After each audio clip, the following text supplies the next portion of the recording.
Good afternoon, everyone. How we feeling?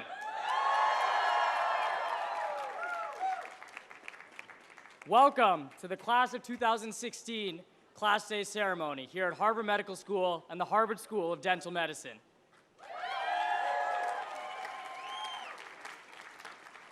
Good afternoon to Dean Flyer and to Dean Donoff, to Dean Hundert and to Dean Oriole, to Mr. Lynch and to Dr. Karchmir, to my fellow students, and to our friends and family who have traveled far and wide to help us celebrate this very special day.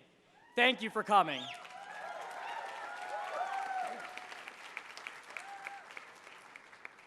This afternoon, we celebrate the accomplishments of 164 graduating medical students and 36 graduating dental students. Their accomplishments over these past 4, 5, for some even a dozen years here at Harvard Medical School and Harvard School of Dental Medicine are vast and diverse. From publishing groundbreaking research in the world's leading journals, to tackling complex issues in healthcare diversity and inequality. From creating startups that now allow us to detect lung cancer from a patient's breath, to getting 1, 2, 3, however many additional degrees are needed in nearly every field imaginable. From performing professionally on some of the world's most famous stages, to an equally professional performance on the airs of YouTube through our big hits, the Gunner song, and What Does the Spleen Do?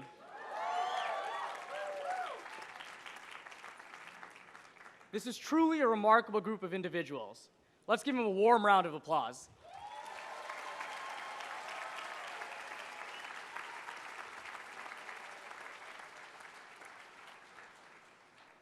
So we've had some time between our last classes and graduation, and this time's given me the opportunity to reminisce. And in doing this reminiscing, it's, well, brought up a lot of, I guess I'd say, feelings.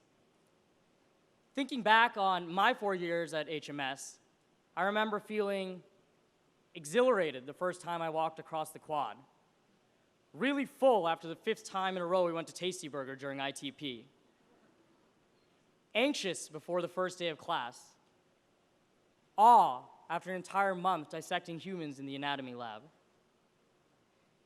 Scared a little bit before our first day of clinical rotations. Ecstatic after getting a correct diagnosis on a patient. Shaken after the death of another. Relieved after opening my match day envelope. And grateful that I got to embark on this incredible journey with each and every one of you. You see, medical education invokes an interesting paradox. It invokes nearly every emotion imaginable, while at the same time, if we let it, deadening us to our ability to actually experience them. There have been times, maybe multiple times, as I'm sure, during these past 4+ years, where you all have felt burned out or exhausted, where you felt that your ability to really feel anything at all was at an all-time low. It's happened before, and maybe somewhat unfortunately, it'll likely happen again. In those moments, I want you to think back, I want you to reflect, as I've just done here, and think about the emotions that have colored your medical training, the emotions that have colored your life. And I want you to take a second to just feel. You see, our feelings are our humanity. And our humanity is the most important quality we have to offer to our patients, to our friends, families, and loved ones, to ourselves. So if I can leave you here with one message today, it'd be stay emotional.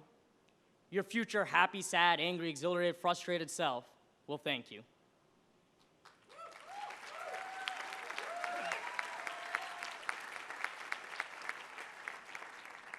And before I hand it over to Hillary, I wouldn't be anywhere without thanking my wonderful parents, sister, grandma, who are all here, my beautiful girlfriend, Catherine, and her family, as well as all of you guys here at HMS and HSDM. You guys all rock.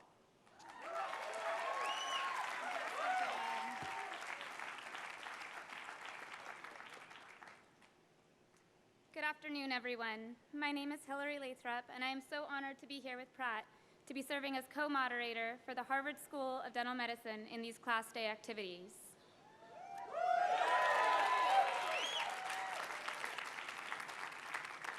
Welcome, family and friends. I ask that you please turn to your right and to your left and share a smile with the person next to you.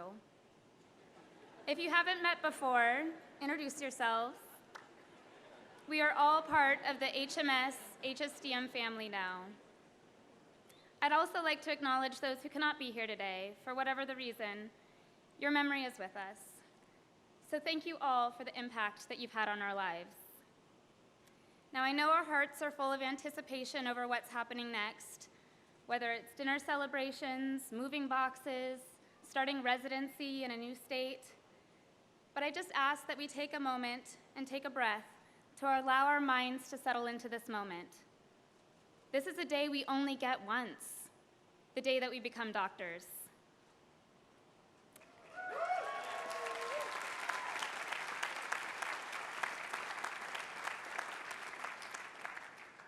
As a girl from the West Coast, I had little sense of what it meant to be a student here at HSDM. And it took a while to figure it out too, because our first 2 years were fraught with a lot of identity issues over whether we were more medical students than dental students, doing double shifts in anatomy lab, and getting very bewildered looks when we were performing pelvic exams. However, we learned so much from our HMS counterparts. And maybe we at least taught you guys how to distinguish dentures from natural teeth, maybe. Now, I figured Harvard people must be smart, but never have I met so many brilliant, compassionate people. I am truly amazed by the dedicated community I have found here. And I'd just like to offer some thanks to our parents who raised us to become adults, to our teachers and mentors who raised us to become professionals, and to our classmates who raised our esteem and kept us sane. I am inspired by you each and every day. We would now like to take a moment to recognize some of the very special faculty members who've been so important in the lives of our class and who will be moving on to new roles in this upcoming year. With the following individuals, please join us on stage when I call your name. Dean Jeffrey Flyer, Dean Nancy Oriole,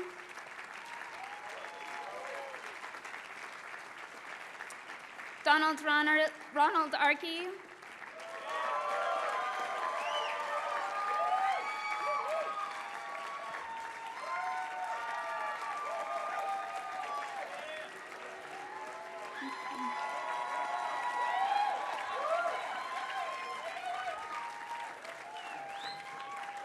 Dr. David Cohen,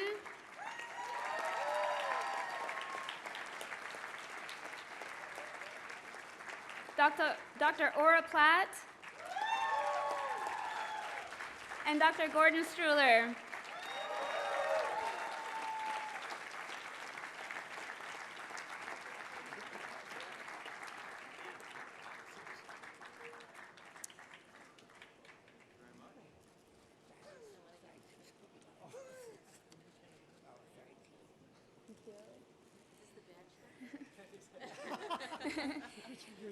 Thank you for the dedication to our education and the community of HMS and HSDM. Let's give them a huge round of applause.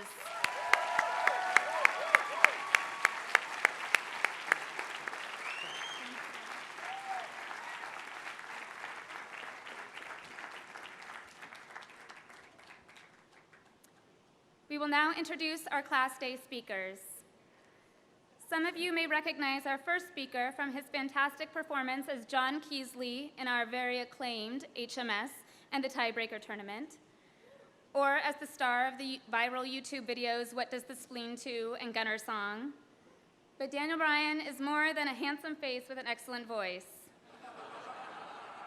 Daniel graduated with highest distinction from Pennsylvania State University with a major in finance and a minor in economics.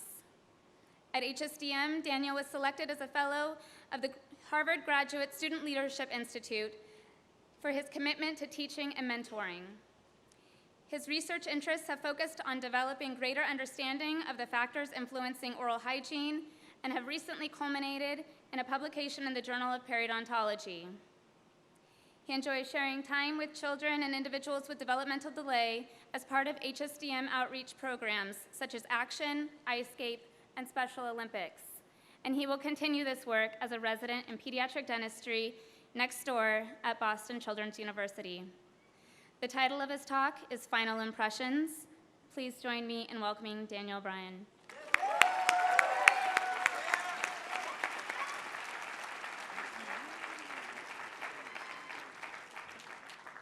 Good afternoon, friends, family, faculty, and staff.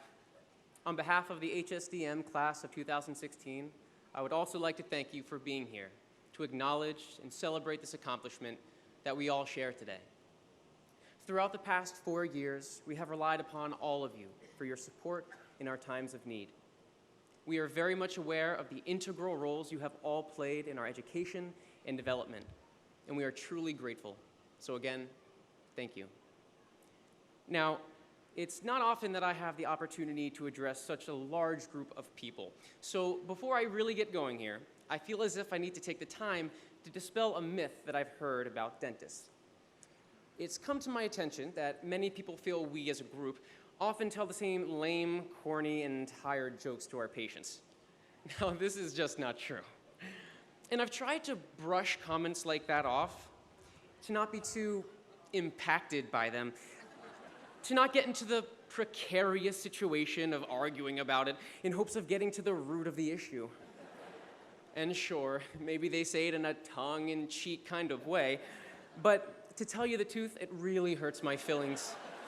And I have become obsessed with changing your minds today.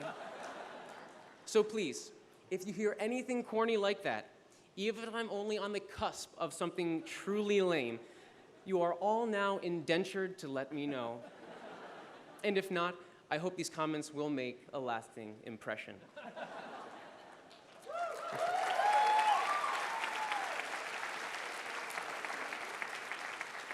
But in all seriousness, my remarks today are not motivated by my strong appreciation for bad puns in formal environments, but rather by the sense of admiration I feel when I look across the faces of my classmates. The men and women who will cross the stage in front of you today are inherently self-motivated, thoughtful, and logical people. In addition to becoming proficient oral health care providers, they have followed their instinctive desires to discover, innovate, and lead. Sitting amongst us are talented researchers whose breakthroughs have provided insights into biological phenomena never before understood and shed light on clinical truths that will directly improve the treatment of our patients. In these rows are natural-born leaders who have taken to organized dentistry with enthusiasm, advocating for students and young professionals alike. You don't have to search hard to find champions of public health who have somehow found the time to create, manage, and maintain volunteer-based clinics that improve access to care for a number of underserved populations throughout our community. And we're lucky to have students with deep understanding of dental education and great vision for its future, who have had meaningful influence on the new HSDM curriculum which will likely be scrutinized and utilized as a model for others around the country. And while this list is indeed impressive, it isn't only this set of accomplishments that inspires me when I look at my classmates. It's the overwhelming sense of community and support, so naturally fostered by our class, in which these accomplishments have been achieved. We help each other. We care about one another. We praise each other's accomplishments with sincere enthusiasm, and we mourn each other's failures with earnest empathy. We so easily understand that the success of one is the success of all. We celebrate each other's happiness, coming together for engagements and weddings, thesis defenses, and graduate school acceptances. And occasionally, we've been known to blow off some steam together on championship IM sports teams, over dinner and drinks, on ski trips during second year show, and on a lot of different dance floors all throughout Boston. We've had fun together and formed personal and professional relationships that will last. I'm certain of that. Now, as your classmate, I feel there is little wisdom that I can provide to help direct you down your future paths.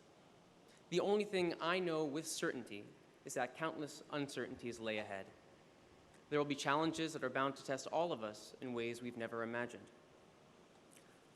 But, if I may, there is one thing I'd like to say, one piece of advice I'd like to offer. Trust your instincts. Rather, continue to trust your instincts. Today, allow me to act as a mirror, reflecting back to you what I see so clearly.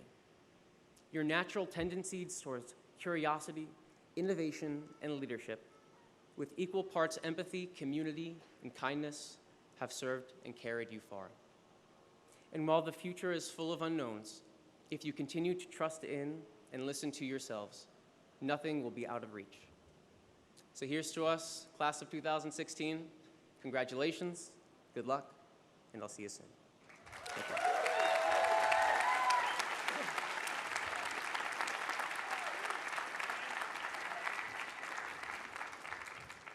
Thank you, Dan.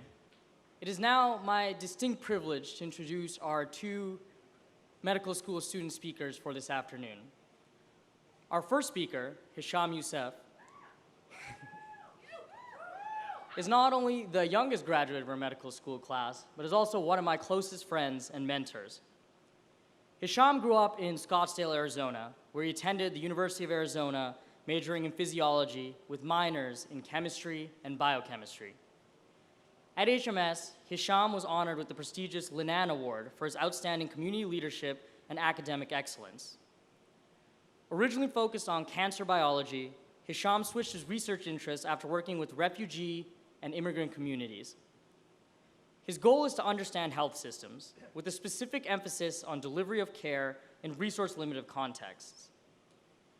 He's worked for the International Red Cross, the United Nations, and spent a gap year as fellow at the Global Health Delivery Project, a joint initiative between Harvard Business School, Harvard Medical School, and Brigham and Women's Hospital.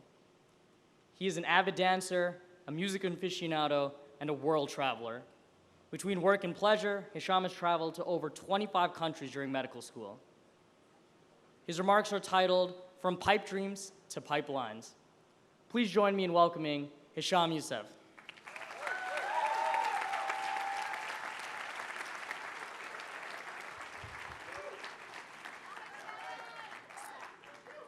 I've been fortunate to spend the last 5 years studying medicine here at Harvard. Throughout my time here, I've been at the forefront of recruitment and mentoring efforts for applicants from marginalized communities and communities of color, two communities that intersect more often than not. To me, such work has become a calling. You see, I'm Black and Sudanese, yet equally Arab, and no less than that, a proud Muslim. People don't know quite where to place me. And for a long time, I wasn't quite sure where to place myself. You see, we live in a time in which mainstream media and leading political figures malign Islam and vilify Muslims, Arabs, and African Americans alike. Islamophobic attacks, surveillance of my community spaces, racial bigotry, police brutality, and stop and frisk programs are all included free of charge with my morning coffee. It seems that each day, I have to justify my right to belong as an American due to some controversial segment of my identity. The solution I came up with was straightforward: building pipelines. Now, I know what you're all thinking. He's Arab, but I'm actually not talking about oil. Let me share a fact with you. There are fewer Black men in medical school today, in 2016, than there were in 1978.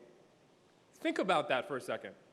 There are fewer Black males applying and matriculating to medical schools today than there were nearly 4 decades ago. This statistic is perplexing to many, but to me, it's hardly surprising. I think back to when I was in college, sitting amongst a group of friends. They asked me, "So, what are you going to study?" I responded, "I'm thinking about going to medical school." They laughed hysterically for what felt like an eternity. "You? A doctor?" Those were the same words that my hospitalized diabetic patient uttered to me as she handed me her partially finished food tray. "You? A doctor?" I can't recount the number of times I've been assumed not to be a doctor because of the color of my skin, or even mistaken for a room intruder. The painful reality is that people don't expect black males, or frankly, individuals from marginalized communities to be in positions of influence or prestige. These anecdotes and behaviors transmit a hidden yet destructive message. No matter how qualified, educated, or dedicated I or others who come from similar life circumstances cannot be taken seriously and could not possibly belong as productive, contributing members of society. That's where the pipeline comes in. Every year in mid-April, Harvard Medical School invites accepted students for a second look. And every year, I, along with other dedicated students and faculty, spend those days hosting, chatting with, answering questions from minority students from Black and Latino backgrounds, LGBTQI, Muslim, you name it. One of the reasons that people choose not to attend Harvard year after year is that they don't believe that Harvard has an institutional commitment to the career advancement of individuals from minority communities. In short, they don't see the pipeline. Building a successful pipeline at Harvard means walking into a classroom and seeing yourself reflected amongst other students and faculty. It means walking into a hospital or research institution and meeting trainees, physicians, and other researchers from your communities who are 5, 10, or 20 years ahead of you. It's that moment when you can look at someone and think to yourself, that could be me in 10 years. Getting there is by no means easy. It means engaging with communities in a way that extends beyond a day-long diversity training or a cultural competence module completed online. It means building long-term relationships and understanding the needs of individuals from underrepresented and marginalized communities. During my 5 years, I've seen wonderful examples of community engagement and intersectionality in working towards more inclusive, diverse, and stronger Harvard. I've worked alongside many of you as we've organized conferences, drafted petitions, protested broken policies, all with one goal: advocating on behalf of our communities. Today, we graduate at a unique moment. We're positioned at a time when social consciousness is growing and movements continue to shift the national discourse. As socially conscious individuals, we must realize that manifestations of systemic discrimination and inequity exist at the highest echelons of our institutions of higher learning, even here at Harvard. Moving forward in our careers, we must remain committed to openly confronting and challenging these issues. Today, we walk as Harvard graduates. That connects us, binds us. So continue to learn from each other, lean on each other, and remain steadfast and relentless in your pursuit of justice. I'm not asking you to pay it back. Well, I mean, if you have loans like me, the interest rates are staggering. You may want to pay it back. No, but seriously. As graduates today, we're inheritors of tremendous opportunity and privilege. Pay it forward. The acclaimed poet Khalil Gibran, who spent much of his youth in Boston, once said that a single leaf turns not yellow, but with the silent knowledge of the whole tree. We're all responsible in some way, and my message to you is not to shirk that duty. Don't pay it back, pay it forward. Send the ladder down, extend your hand, and lift someone up. Let's build these pipelines together. Thank you.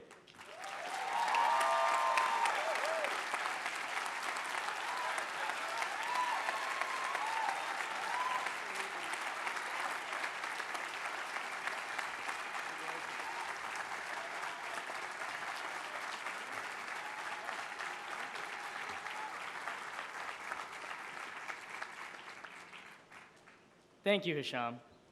I'd now like to introduce our next medical school student speaker. Well, I guess 2 speakers, but as you'll see soon, they're really one and the same. So I asked this speaker/speakers today to provide us with some material to help with writing their introductions. And so they sent me a little blurb saying that this is how they'd like to be introduced. So in their own words, it is with great consternation that I introduce our next student speakers, John Weems and John Watson.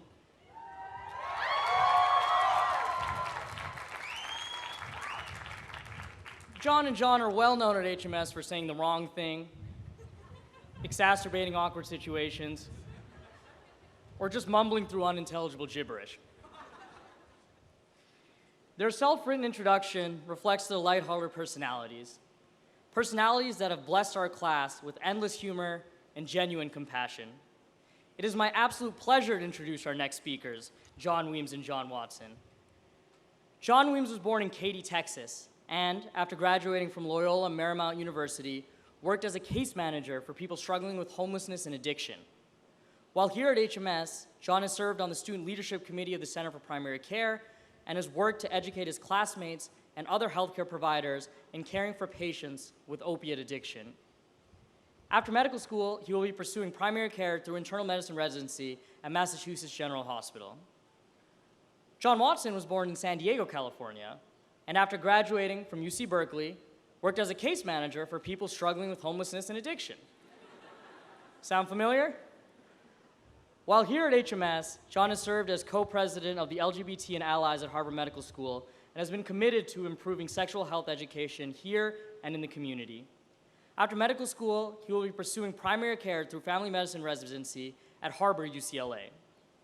They both wish to express full-hearted gratitude to their families for their limitless sacrifice, support, role modeling, encouragement, teaching, and love. Their remarks are titled, "What Are We Doing Here?" Please join me in welcoming John Weems and John Watson.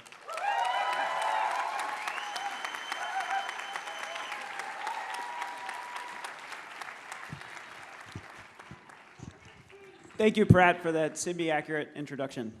Okay, so before we get started, a couple housekeeping things. First, how amazing were those student speakers? Seriously, all three. Wow. Amazing. Let's see, other things. I don't think I've ever addressed a group of the students here without mentioning this, so I went through the amphitheaters and I found some things, notably a pair of black flip-flops. They have the name Ashley on them. Come get them after the show. Thank you very much. All right. So we are here to thank the most important people in our medical education, and that's patients. We're going to express our gratitude towards one particular patient we'll call Mrs. M, who welcomed us as guests during our third-year medicine rotation. But to give you an idea of what she was working with when she had to work with us, we're going to tell you a little bit more about ourselves. So, this fine gentleman, this is John W. And as you may remember, one of the first diseases we learned about here at Harvard was carbon monoxide poisoning. Well, on that fateful day, his lovely wife, Tanya, gave him a call, yes, back there, and she said, "Hey, I have a nosebleed." In response, John Weems panicked. He said, "It's carbon monoxide poisoning! Get out quick! Grab the dog! Leave your shoes!" He sprinted home and ushered her straight to urgent care. So Tanya had a bloody nose. That's my bad. But this John W., I recently found out from his dad, until the age of 13, almost exclusively wore Speedos. On the first week of our surgery clerkship, a resident asked John to fetch some gauze. So he hauled it out of the room, he went straight for the code cart, rifled through, found some gauze, and gained the attention of the code nurse. So code almost got called over gauze. That's what we're working with. But I got the gauze. That's right. So, that's us. Miss M, on the other hand, she had a lightning-quick sense of humor, seemingly endless patience, and a warm, inviting smile. She had been a dialysis nurse early in life, and now she required dialysis herself. She was in the hospital with complications of her kidney failure when she met the two of us. She understood immediately that we had no idea what we were doing there. She dubbed us with the nicknames Tweedledee and Tweedledum and began our education. She taught us how the hospital worked, who the techs were, who the nurses were, what a graft was, and how the dialysis machine would keep her alive. When our patient was done teaching and her smile faded, she told us how frustrated she was, how badly she wanted her old life back, and just how fragile she felt laying there in that bed. She welcomed us into her experience, letting us in because she knew we had no idea what we were doing without her. By acknowledging us, Miss M did what so many patients did for all of us graduating today. She transformed us into doctors. Now, rarely are these lessons so explicit. Our experience required an especially expert patient and two exceptionally clueless medical students. Yet, all of us have found our way to being doctors through the bonds that patients have allowed and avowed. The neurosurgeon Paul Kalanithi described being with patients this way: being so close to the fiery light of moments with patients only blinded me to their nature, like trying to learn astronomy by staring directly at the sun. So, what are we all doing here today? We're here because we've convinced these people that we have learned enough to be listeners, to hear and to understand, to build relationships, and to see the universe through that blaze. This whole industry is built around the meticulous extraction and refinement of one precious natural resource, that is, relationships. All of this is built so we might gain access to the experience of another. There's nothing that we have learned here that has not come from people like Mrs. M, who, despite her suffering, allowed us to poke, push, prod, obtain samples, and deliver unpronounceable chemicals, all with the basic scientific premise of, we really think this will help. All of the best practices, the guidelines, the major and minor criteria, they've all come from patients who have the courage to say, this is terrible, this is better, or at the very least, this is non-inferior.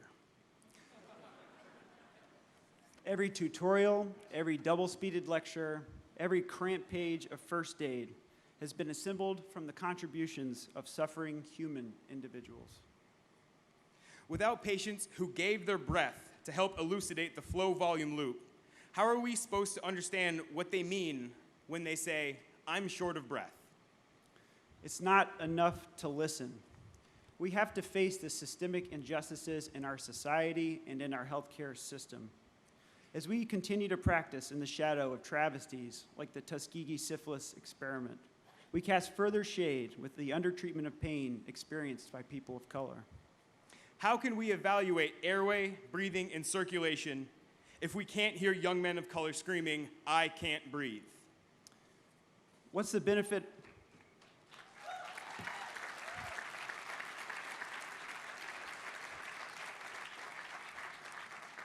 What's the benefit of understanding how hormone therapy may help people who identify as transgender if we stand idly by as they're forced into bathrooms where they're humiliated and assaulted?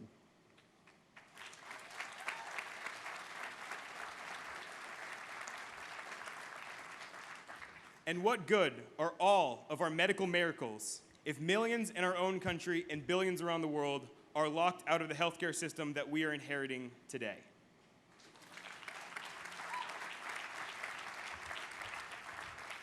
So life doesn't happen in a lab, and medicine doesn't happen in a vacuum. Each of us here has a responsibility to defend our patients, but their health and well-being in the public square. And part of why we're all here today is to say we're just about ready to start doing that. We're here today to recognize and reaffirm the reasons we came here 4, 5, 9 years ago, and to thank those who have supported us and led us through the chrysalis of doctordom. We're here because each of us has sat down with our own Mrs. M, people who've graced us with names like Tweedledum, PhD, Tweedledee, MD, and lent us our identities as healers. And 2016, that's something to celebrate. Make some noise, come on.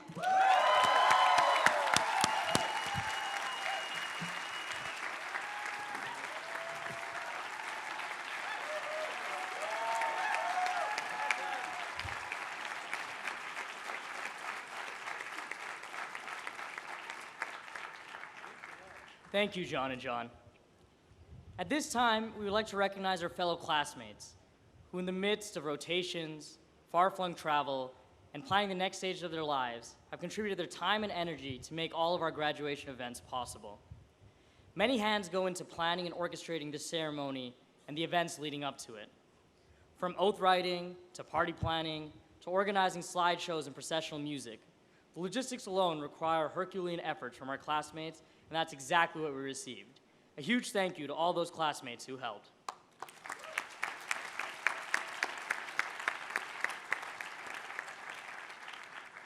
Another big thanks goes out to Debbie Metcalf, Director of Alumni Relations, for all of her hard work in supporting our graduating class. And last, but certainly not least, this day would not have happened without the tremendous efforts of Dean Nancy Oriole, Carla Fujimoto, Denise Brown, and all the staff in the Office of Student Affairs. Since we arrived at Harvard Medical School, we have felt supported and encouraged throughout all of our endeavors, ranging from the fun of Society Olympics to the stress of the boards. We couldn't have done it without you. We appreciate you, and we can't thank you enough.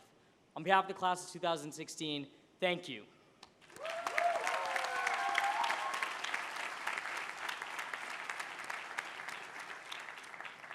Thank you, Pratt. Each year, the graduating students from the Harvard School of Dental Medicine nominate and select 2 faculty members and 1 staff member to receive Outstanding Faculty and Outstanding Staff Awards. I am truly honored to present the 3 award recipients today. The first Outstanding Faculty Award goes to Dr. Hiroa Oyama. Please join us on stage now.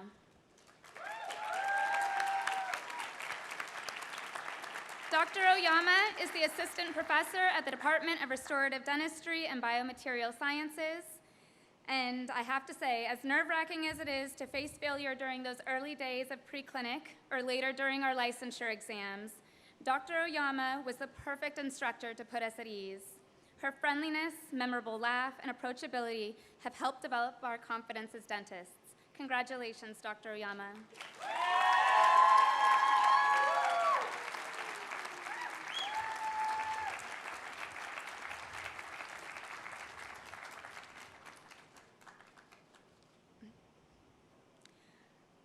Our second Outstanding Faculty Award goes to Supatra Chutnan. Please join us on stage now.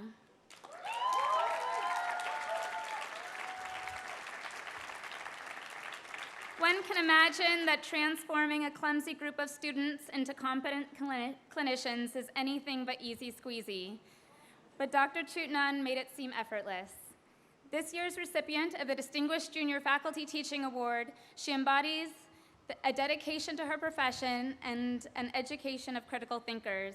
She is an inspiration, an unforgettable staple of the dental school. Congratulations, Dr. Chutnan.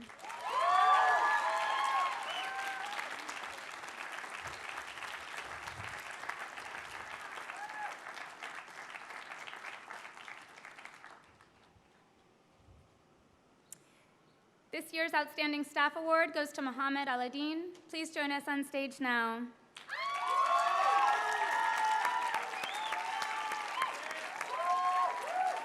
Starting from our first tooth wax-up to teaching us tricks for repairing a broken master cast, Mohammed is the hero of all preclinical and lab work.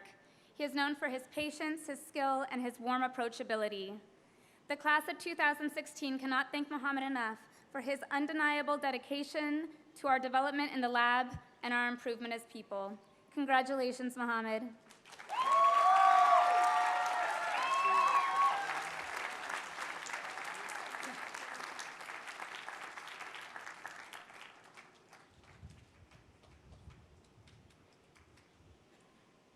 Congratulations to the HSDM Award winners. Now we will present our HMS Faculty Awards. But first, we would like to recognize the residents, those young physicians in training who our class has chosen to honor for their exceptional teaching skills. Their names are listed near the end of the Class Day book. We have no idea how you all managed to juggle a full patient load, to maintain an enthusiasm for your own education, and to leave indelible marks on many medical students. But we better learn fast. Let's give a big round of applause to our residents.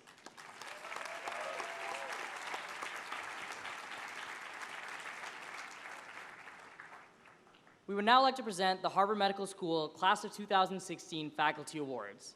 As soon as we announce your name, please make your way to the stage to receive your award. Among a distinguished and committed faculty, these men and women have stood out as uniquely passionate and effective educators, embodying the best of what medical education has to offer. Dr. Melanie Honig. Dr. Honig is receiving the award for excellence in preclinical instruction at Harvard Medical School. She's a nephrologist and assistant professor of medicine at BIDMC, as well as the course director for the second-year renal course at HMS. She's also one of the most genuine, caring clinicians our class has the good fortune to learn from. Congratulations, Dr. Honig.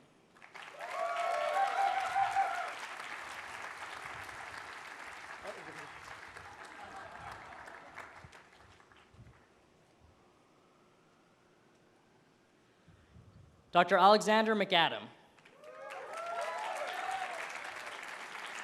Dr. McAdam is receiving the award for excellence in preclinical instruction at Harvard Medical School. He's an associate professor of pathology at Children's Hospital and teaches the infectious diseases course to first years at HMS. He stands out for his dedication to ensure that each student is able to learn as efficiently and completely as possible. Congratulations, Dr. McAdam.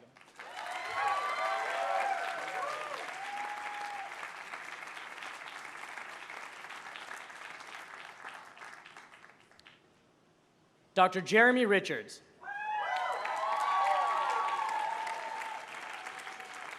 Dr. Richards is receiving the award for excellence in preclinical instruction at Harvard Medical School. He's a pulmonologist and intensivist at the Medical University of South Carolina and was formerly instrumental in both the physiology and pathophysiology courses in both the first and second years as both a tutor and course director. He unfortunately couldn't join us here today, but let's give him a round of applause.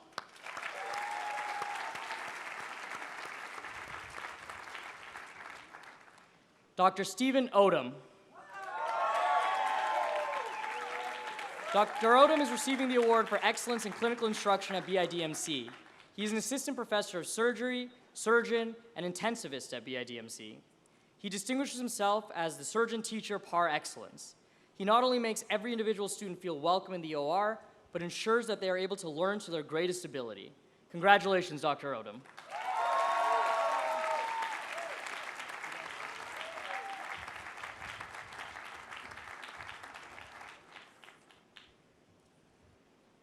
Dr. Hassan Bazari. Dr. Bazari is receiving the award for excellence in clinical instruction at MGH. He is a nephrologist and associate professor of medicine. His deliberate manner and dedication to his students are evident in every word he speaks. He not only ensures that students learn the best that they can learn, but in the best way that they can. Congratulations, Dr. Bazari.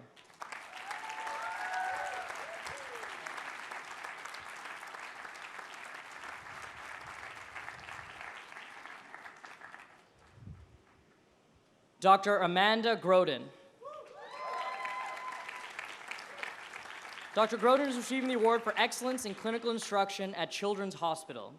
She's a pediatrician and instructor in pediatrics at Children's Hospital and stands out for incredible ability to distill complex problems into simple steps and for having the foresight and passion to ensure her students' success. Congratulations, Dr. Groden.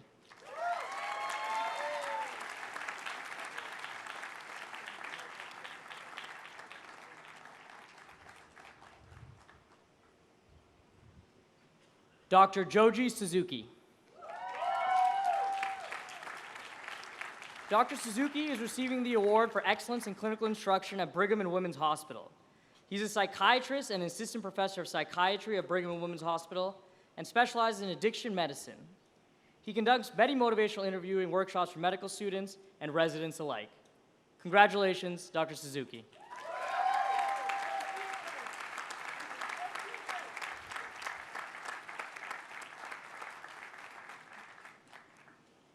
Dr. Priyank Jain. Dr. Jain is receiving the award for excellence in clinical instruction at Cambridge Health Alliance. He is a hospitalist and instructor in medicine at Cambridge Health Alliance. He has been widely regarded by his students as showing a unique level of care and approach to patients. He is seen as a clear role model of true patient-centered approach. Congratulations, Dr. Jain.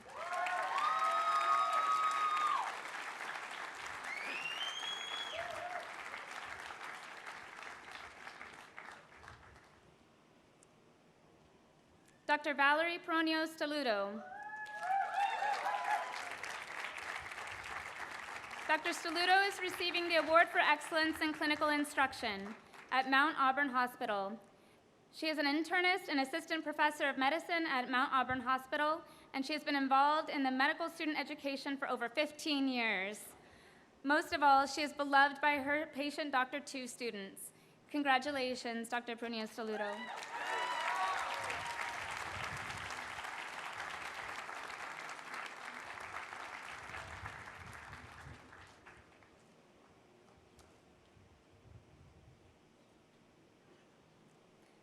Dr. Beverly Wu.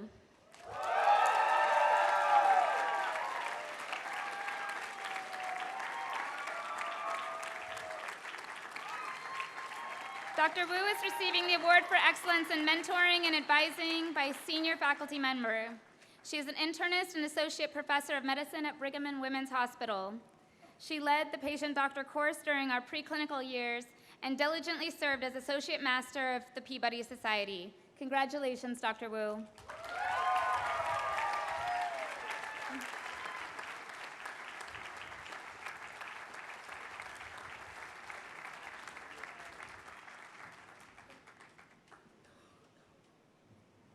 Dr. Fidencio Saldana. Dr. Saldana is receiving the Award for Excellence in Mentoring and Advising by a junior faculty member. He is a cardiologist and assistant professor of medicine at Brigham and Women's Hospital, as well as the next dean of students.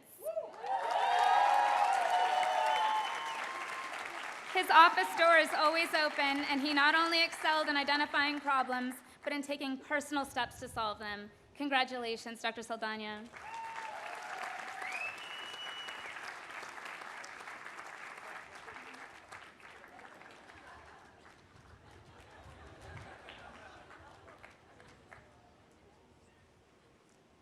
Ann Hudson.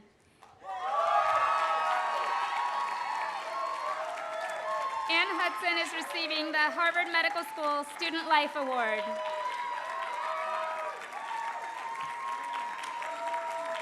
She is the program coordinator for the Walter Bradford Cannon Society at HMS.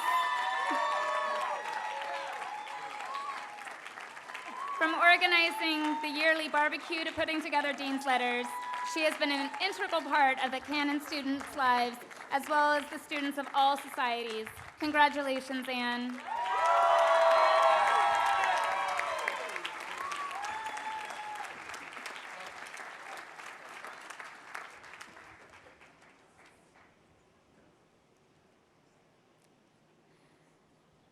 Dr. Nora Osman. Dr. Osman is receiving the Award for Excellence in Clinical Instruction in Primary Care. She is a primary care physician and instructor of medicine at Brigham and Women's Hospital. She has mentored many students and made the distinct impression in her teaching of how to work through diagnosis and treatment of patients. Congratulations, Dr. Osman.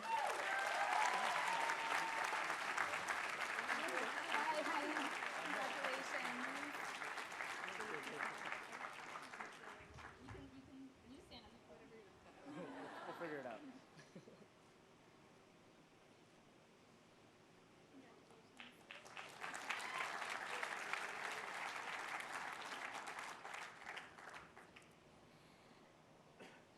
Dr. Arash Mostagimi.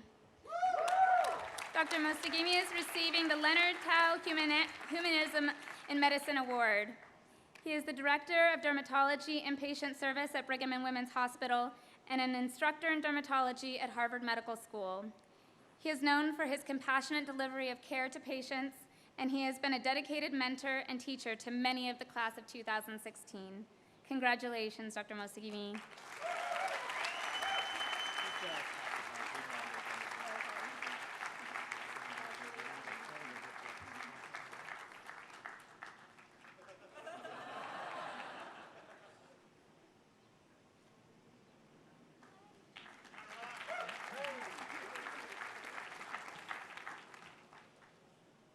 Congratulations to all our faculty award recipients.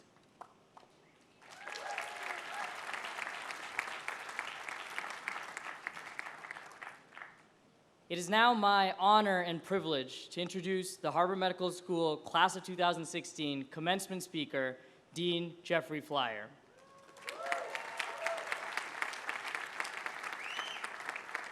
A native New Yorker, Dean Flyer received a bachelor's from City College of New York and an MD from Mount Sinai School of Medicine.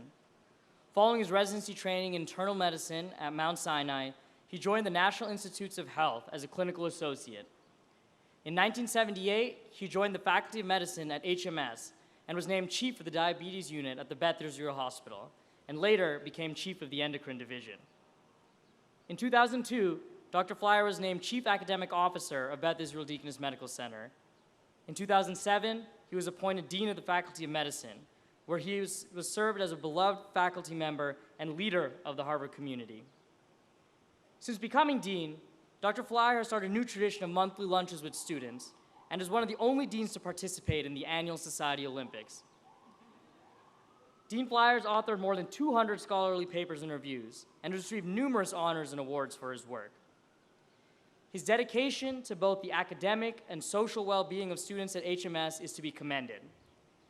Before he speaks, I would like to call Dean Flyer up to present him with a very special gift.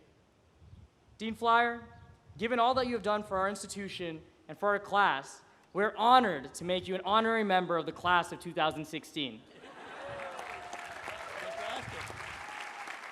Nothing better. This designation comes with your very own embroidered class of 2016 fleece. Thank you. All right. And I've also been told by Debbie and the Alumni Association that this means that you can now be solicited for donations on behalf of our class. What an honor. Congratulations, Dean Flyer. Thank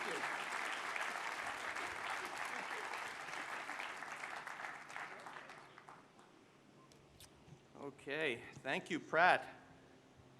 I'm so delighted to be your commencement speaker today, but I really don't want you to think I'm totally new to this kind of thing. 44 years ago, almost to the day in 1972, my parents and younger brother drove from the Pelham Parkway neighborhood in the Bronx to the new Mount Sinai Medical School across from Central Park to watch me graduate in Mount Sinai's first graduating class. They saw me deliver the student speech that day, and they knew that I had helped to select the commencement speaker. I admit, I made a few mistakes that day. It took me a few years to figure it out. The people who gathered there really wanted to celebrate. But I led off with a fiery political speech. I blasted everything I saw wrong with healthcare and politics, and believe me, there was plenty wrong. Hey, it was the 70s, just finished the 60s, began the 70s, and what a platform I had. But very few there actually wanted to hear my views on these various subjects that I addressed. Then came a commencement speaker, a prominent psychiatrist with a strong and what I thought were appropriately provocative views on various subjects. So what were those views? He felt that using medicine then available to treat the mentally ill was generally a huge mistake. He believed the mentally ill, a term that he really didn't like at all, wrote a book saying that he didn't like it, had a right to be left alone, and he called for emptying psychiatric hospitals and wards as fast as possible, and the ending of involuntary commitment of patients. And I had sympathy for those views at the time. As he spoke, the Department of Psychiatry professors looked to me like they were going into mass cardiac arrest. The longer he talked, the more they glared at me, knowing that I had played some role in selecting him. But don't worry, class of 2016, I will not repeat the error I made in 1972 by delivering a politically charged speech today, though I did certainly consider it until a few days ago. This is a moment for you to celebrate, for you and for me to celebrate. Not only are all of you graduating, but this class of 2016 is truly impressive. I could single out each one of you for something exciting that you have done while you've been here, but let me just give you a few examples.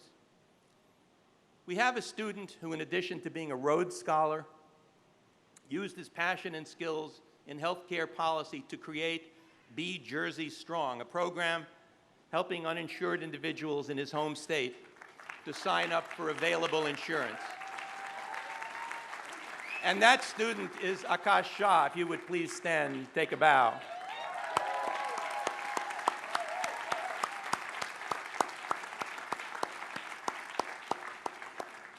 We have another student who worked with others at HMS and elsewhere to develop a prototype for something called SurgiBox, a way to deliver safe, affordable, transportable, and sterile surgical equipment, it won the grand prize in this year's Harvard's Innovation Lab President's Challenge.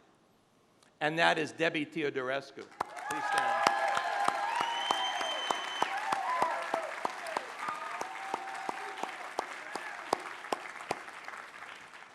We have a student who worked tirelessly with students, faculty, and staff to create a welcoming environment for LGBT students, patients, and staff throughout HMS, and that is Carrie Kroll.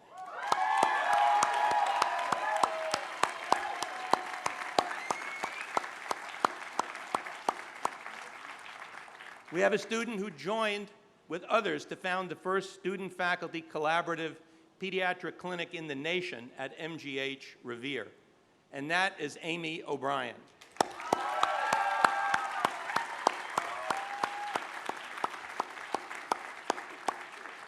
Now, there's obviously so much more I could say about each student in this remarkable class, so let's together applaud all 164 of our HMS graduates today.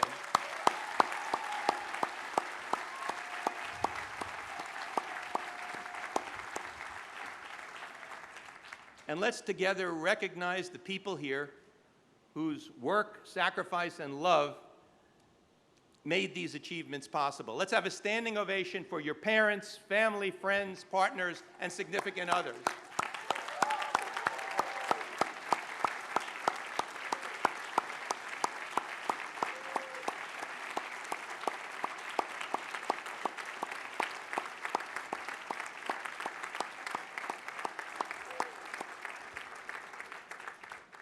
I'm also proud to share with you that I'm the father of a newly minted HMS graduate, Lydia Flyer.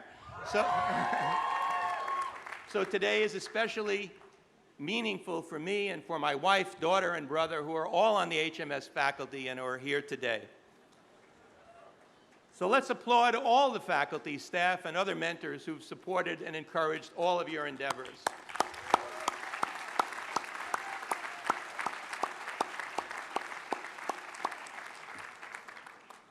Today we celebrate this day, our great school, and all of you. Yes, there are distinguished students at medical schools all over this country celebrating too, but we can be excused today for thinking that this school, this place is unique. In fact, there are times each day when I'm racing to a meeting, when I pass students and I wish I could stop and talk. I'd like to know you all for the wonderful, complex people you are, with hopes and dreams and occasional complaints, though having a daughter here ensures that I do hear many of those. But there hasn't been time, and I've been rarely had the time to, or the opportunity to speak with you and get to know you, or to tell you about myself. Today I get a few minutes to share something of my hopes and dreams with you. Yes, people your parents' age do actually still have hopes and dreams. But while you're listening, it's okay to let your thoughts drift a bit. You might think about what's happened in your lives since the day you set foot in Boston or at HMS. You might be thinking about what's ahead, what will change in your career and in this profession. This is not just a day to celebrate, it's also a day of transition. We are all facing them. Many of you will leave here hopeful and perhaps a bit worried. Have I chosen the right specialty? Have I chosen the right residency? Should we put off the wedding until next year? You aren't the only ones in transition. Your parents may go home feeling a little lost. For perhaps the first time in 26 or more years, their child is no longer a student. And yes, our profession is in a time of transition. Over the course of history, HMS has made mistakes, and the transitions that sought to correct them were profoundly important. Just reflect on the arguments being made well into the 20th century about how wrong it would be to allow women to study here, or Jews, or blacks, and then celebrate the diversity of our school today. But our profession has much more work to do on that subject than many others. So last month, I read 2 articles with disturbing headlines, and you may have seen them as well. The first one, Medical Errors, a Leading Cause of Death. So trained doctors, even in our hospitals, still sometimes operate on the wrong leg or other body part.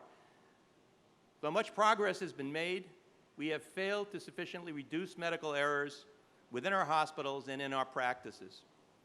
We know this needs to be fixed.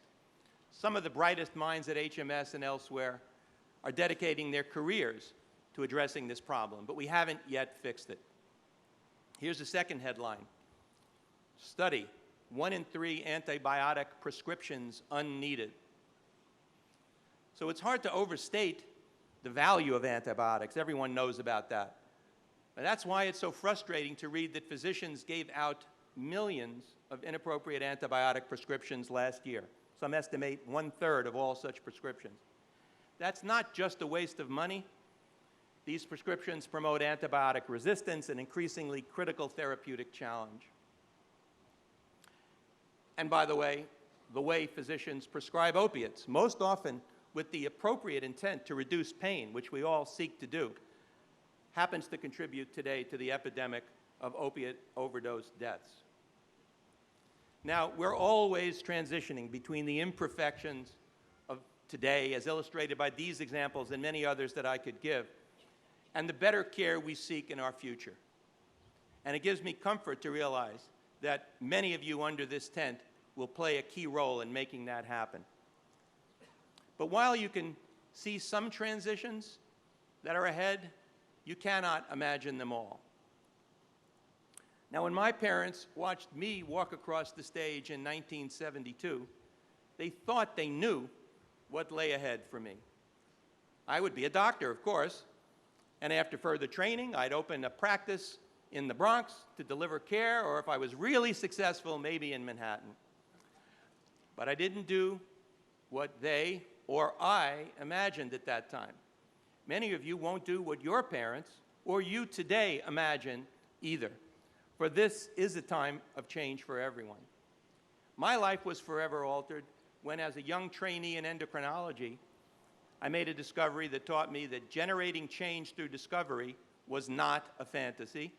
It also taught me that I had more skill in that domain than I had previously known. Excited by my one discovery in 1975, I chose research as the core of my career, and it took me in directions that I never imagined on the day I graduated from medical school. Now, one reason you too can go in so many different directions is the career that you have chosen.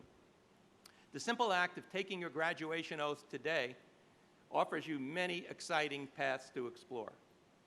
Now, I realize some of you already had a path in mind before you set foot on this campus, and you will follow that path doggedly, brilliantly, and the day you retire, you'll look back with pride on an amazing career.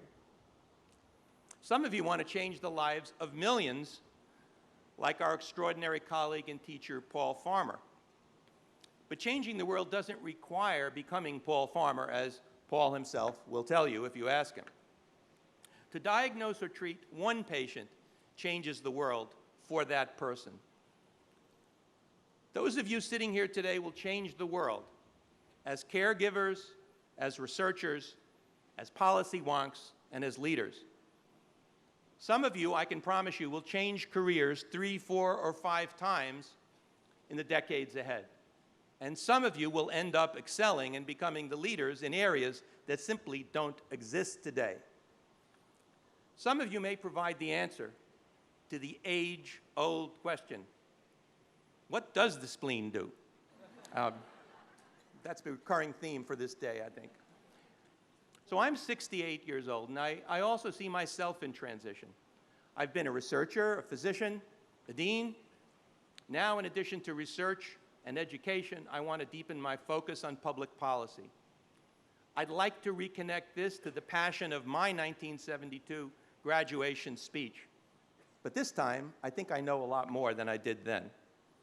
I face this transition both exhilarated and anxious about the future, not much different than many of you. There's so much to be done to improve our profession and thereby human health. Through much of human history, physicians, what they did was ineffective or harmful. For centuries, doctors believed leeches could balance the humors. Battlefield surgeons wiped knives on their boots before the next amputation. When I was a resident, we thought patients with heart attacks needed weeks of bed rest, but we were certainly wrong. Now we know they get better faster if they're out of bed walking on the next day. But the arc of medical progress will move forward, and quite clearly at an accelerating pace. And the opportunities that you will have in your careers are truly thrilling. You're entering a world where technology and new knowledge will make it possible to know more about a patient or a population than ever before. And as we learn more about the precise causes of disease, your ability to diagnose, prevent, and treat them with precision will increase dramatically. New imaging modalities, remote sensing data on your patients, population-level bioinformatics, this will tell you more than we could have imagined decades past. And I'm not just talking about the future. There are hundreds of stories of change from discovery and innovation at HMS during your years, and sometimes by you. I'll just talk about two that have been especially impressive to me and that make me especially proud.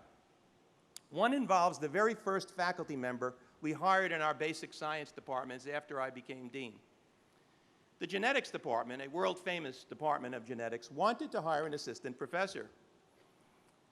I agreed, but I said, here's the deal. It has to be someone who has an interest in human genetics rather than genetics of model organisms like the fly or the worm, which give us profound insights. But there was a thought that at that juncture, perhaps someone interested in human genetics would be a good idea.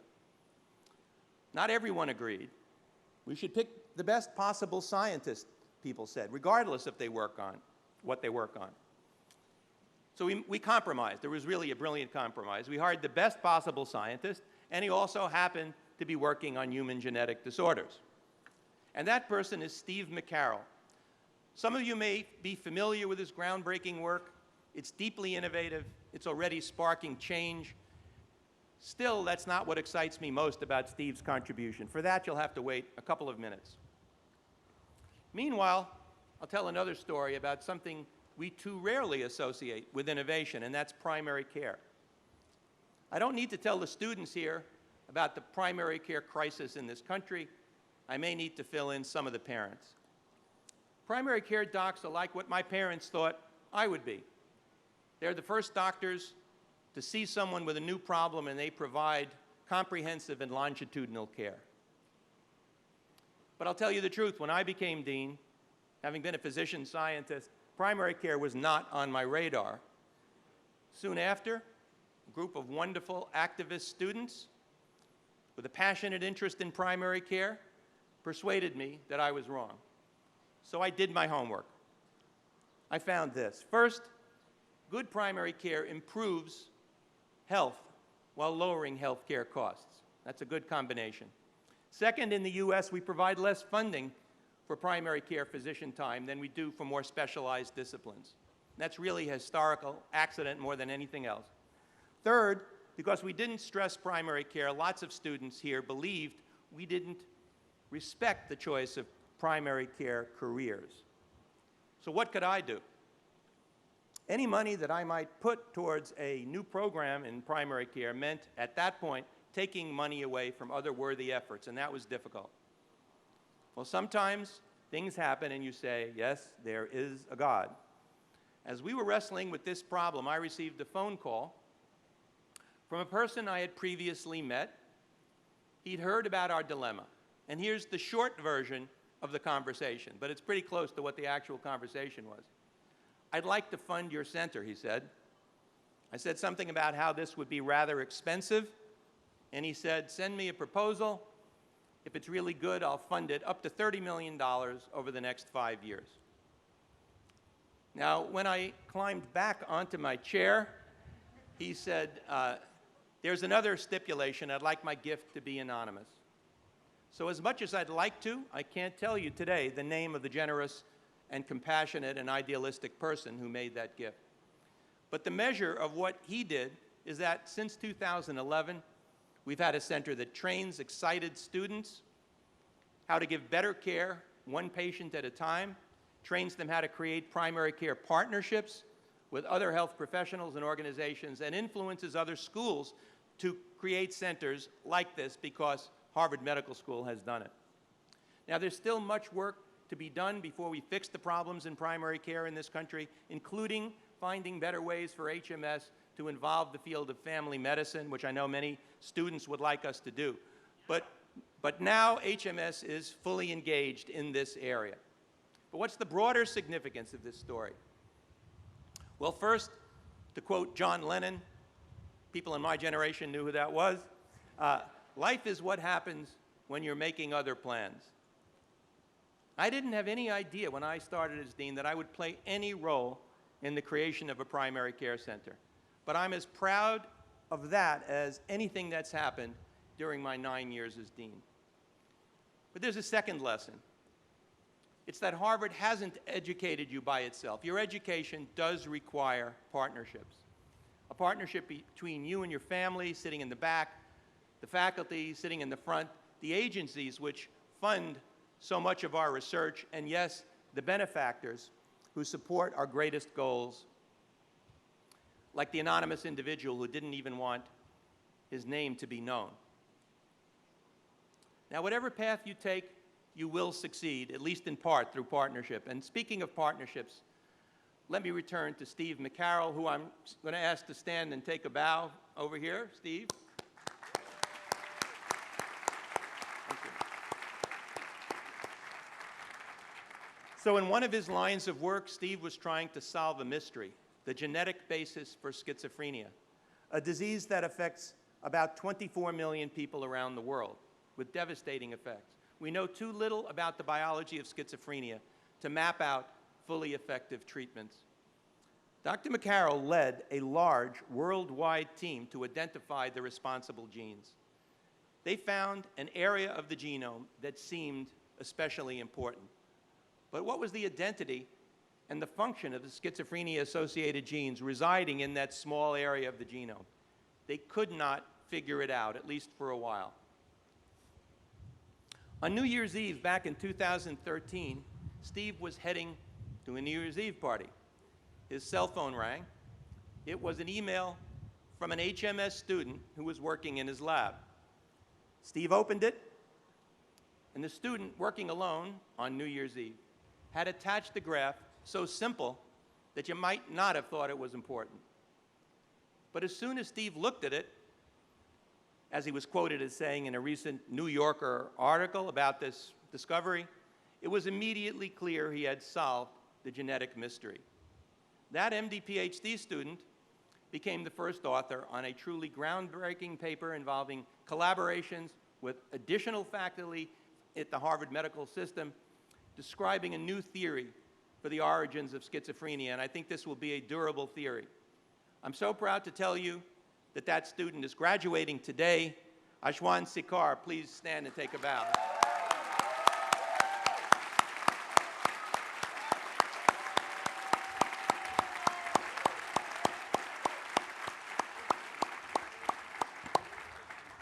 So Ashwin, by asking you to stand, we recognize, of course, your exceptional achievement, but also what you symbolize. The insight, the intellect, and the drive of the entire class of 2016. So to the class of 2016, let me say this. You approach the future with a truly rare privilege. As physicians, you will enrich the lives of others. Sometimes you will give them the gift of life, and you will do that in many different ways. You'll demonstrate the gift of empathy and warmth that gives patients hope when they have none. You'll show your talent for caring for patients in one or more clinical disciplines. You'll make discoveries in basic translational and population science. And you'll leave the comfort of home to serve families halfway across the world where health also means access to water and mosquito netting. You will shine within organizations whose critical work we know by their initials, the NIH, CDC, FDA. You will lead hospitals and medical schools. Maybe one of you will lead this medical school. And some of you, quite remarkably, will do all of those things over a career. And as I contemplate with you these varied future roles, I'm reminded of the passion for justice that motivated my graduation speech in 1972. And so as you leave to pursue your chosen paths, I do implore you to remain true to the deepest values that drove your decision to enter this profession. So much remains to be done. We will need your brilliance and your passion to endure through careers during which your perseverance and your dedication will repeatedly be challenged. So 44 years ago, when I delivered an excessively political graduation speech, I didn't really know what lay ahead. But I knew, if still incompletely, that I had earned one of the world's great gifts, a degree in medicine. Class of 2016, as you make your transitions and journeys, armed with that degree, you will have been shaped by the path that 4 or more years ago led you to this wonderful campus. And as you march forward, I hope there will be moments when you remember to look back.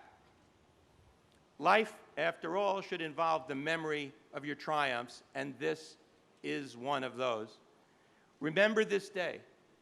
Remember sitting under this tent when the future stretched out before you, when your teachers applauded because they knew of your great work and your truly unlimited potential, when your classmates hugged goodbye, vowing you would be together again, when your families, filled with pride and love, celebrated what you had done and what you will do. Congratulations.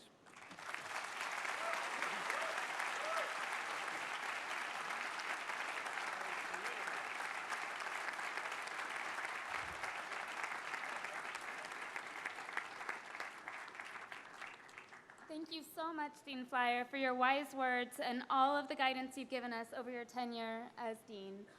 Give him another round of applause, everyone.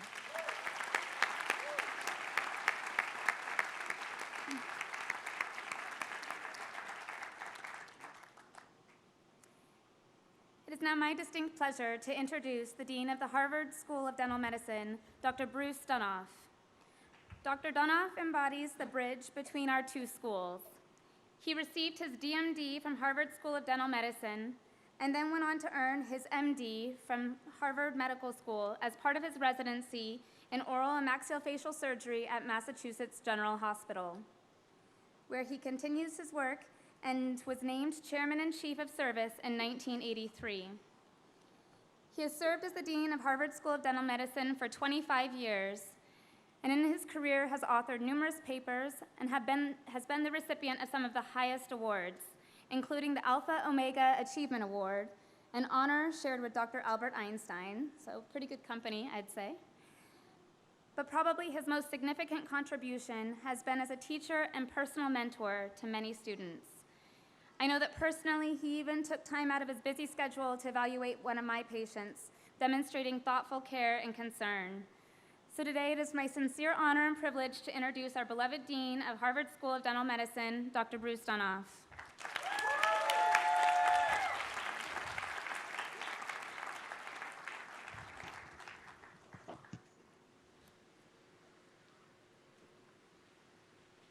Well, good afternoon, everyone.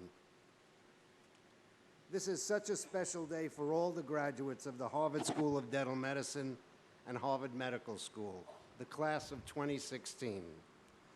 Congratulations to you all and to all your loved ones. We also have 2 Dr. Flyers graduating today. One a student, Lydia, and the other the HMS Dean. I could not make these remarks without saying how important Jeffrey Flyer has been to Harvard and the Faculty of Medicine. Hats off to Dean Flyer for a job well done.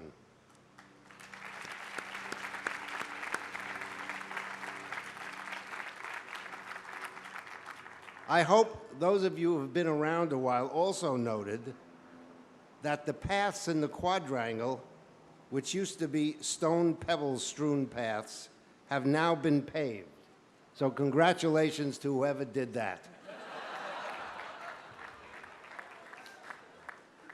You are at a major milestone of a long journey of an education and training designed to permit you to help people through the discovery, application, and communication of knowledge, ability, compassion, and caring. The development of wisdom and clinical judgment through lifelong learning and further experience represents the road ahead for all of you. Each year, I have associated the graduating class with some particular event or issue in order to create a lasting memory for myself. I have to correct you, it's only 24 years, okay? So in 1992, my first year as dean, it was my 25th reunion of my HSDM graduation.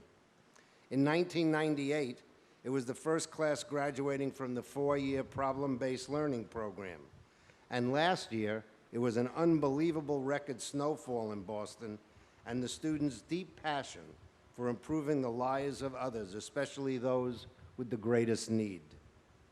Whether that was in community clinics, the Windsor Clinic at Cambridge Health Alliance, or helping to establish a new dental school in Rwanda.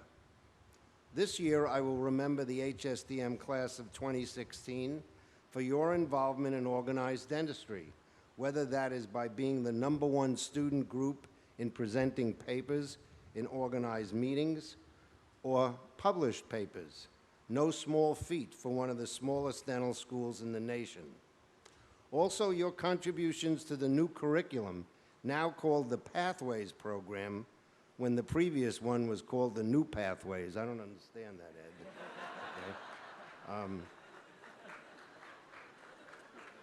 Ed. Went beyond the normal call of duty. What kind of dental school has a primary care medical practice in the dental center with first and fourth year dental students and physicians and dentists seeing patients together? Our school's initiative to integrate oral health and medicine reached new heights with a day of oral health for all the first-year medical and dental students beginning last year. The mouth is attached to the body. We have nurse practitioners and nurse practitioner students coming into the dental school from Northeastern University to learn with dental students about oral health and to take care of patients with chronic diseases. Nelson Mandela once said, "It always seems impossible until it is done." And we are doing it now. This morning, President Faust conferred your degrees and welcomed you into a demanding branch of medicine. That is our mantra, and that is the principle that the school was founded on. On July 17, 1867, Harvard University was the first university in America to open a dental school, and it was associated with its medical school. It was the first to grant the DMD degree as well. Next year, we will celebrate 150 years of being true to that legacy.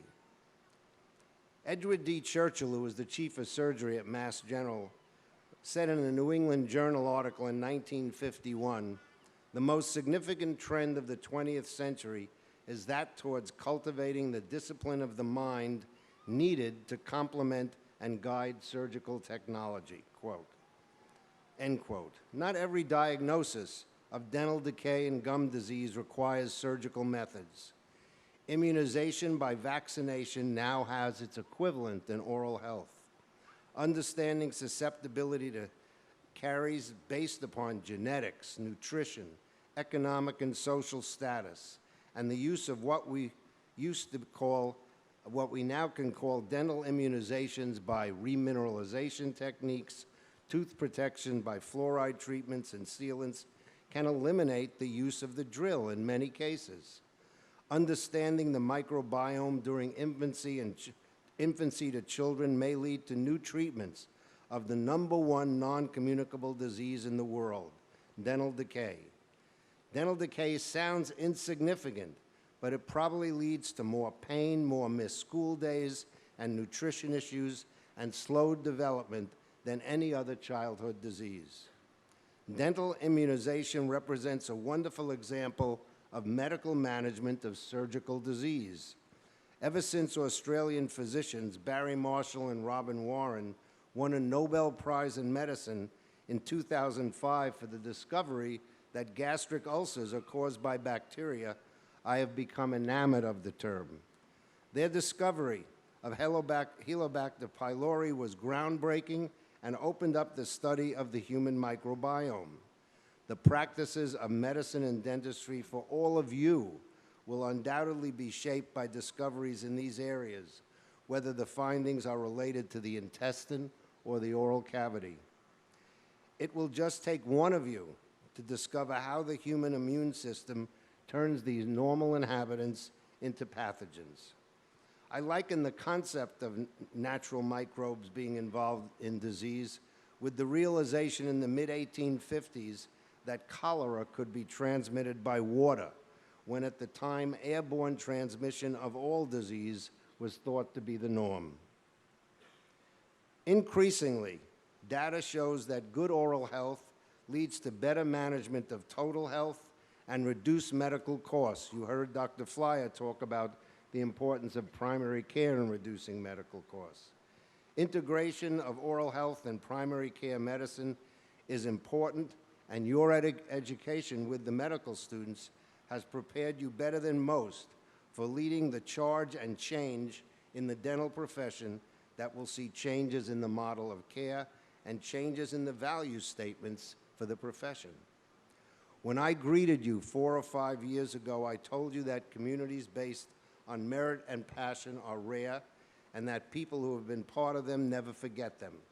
I said that I believed HSDM to be such a community and hoped that your time here would make you appreciate that experience, no matter where your future careers took you. I told you that you were entering a school that does not strive to produce a uniform product, but an exceptional one. Today, knowing each of you, I believe that our joint efforts have borne fruit. You will be great dentists and exceptional oral physicians. You have learned to appreciate that patients are unique, and by your education here, you will be doctors who understand the complex and deep relationship between oral health and the health of the rest of the body. So, congratulations to the 35 individuals receiving the DMD degree, some with an MPH or PhD, the 13 receiving the Master of Medical Science degree, and the 12 receiving the Doctor of Medical Science degree. And congratulations to the residents and fellows who are receiving specialty certificates and will go on to make important impacts in their chosen fields. We are privileged to take care of people, treat them well, treat them kindly, and treat them with respect. Above all, treat them all equally with one high standard of care. Your achievement should make you very proud. Those who have helped you reach this day and those who have nurtured and sustained you share your pride, that pride. The entire HSDM community and I feel no small measure of joy and pride in your accomplishments. I hope your memories of HSDM and HMS will always remain a treasured part of who you are and who you become. Thank you, and congratulations. So I'd like to ask faculty and the senior tutors to get ready, and we'll award degrees, or diplomas, I should say.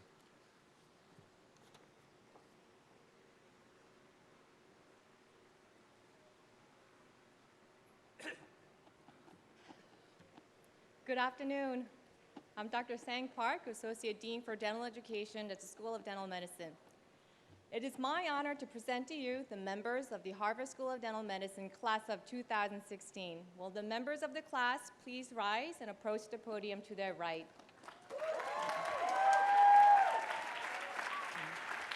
These women and men have completed 4 or more years of study toward the degree of Doctor of Dental Medicine. Assisting in the hooding today are members of the dental faculty, and they are Dr. Sam Coffin for Canon Society, Dr. Armando Pardo for Castle Society, Dr. Lisa Simon for Home Society, and Dr. Aram Kim for Peabody Society. Class, are you ready? Okay. Good. Dr. Maria Baccarizo.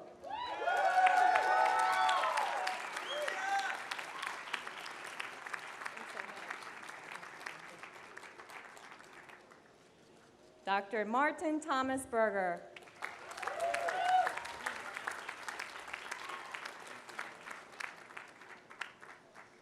Dr. Nicole Will Bollinger.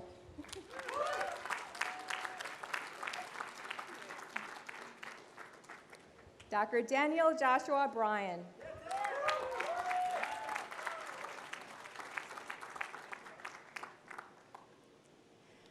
Dr. Reina Shankar Chandaramani.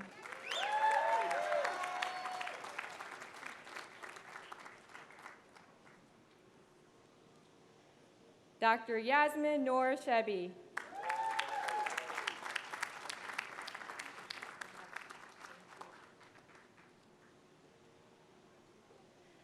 Dr. Unyang Elena Cho.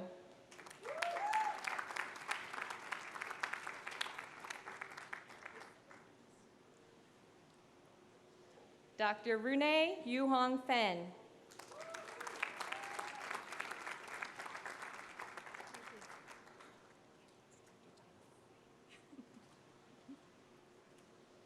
Dr. Michael Seth Foreman.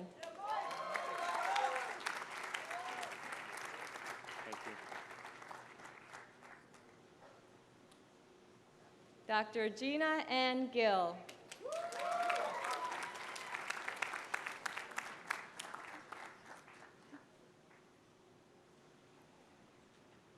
Dr. Hannah Heck.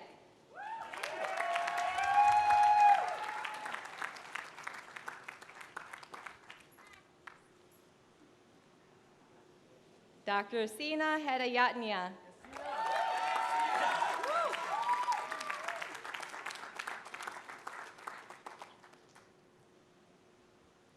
Dr. Kristen Elizabeth Huber.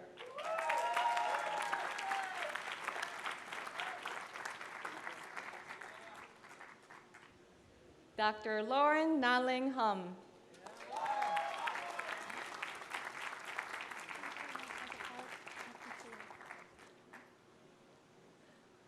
Dr. Laura Ann Jaycox also received a PhD from the Graduate School of Arts and Science.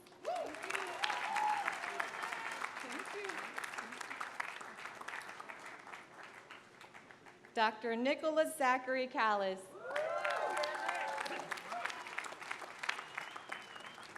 Thank you. Dr. Gazelle Kachayar. Thank you so much,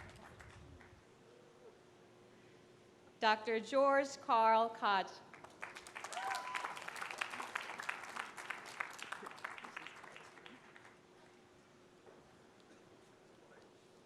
Dr. Kenneth Michael Kufta.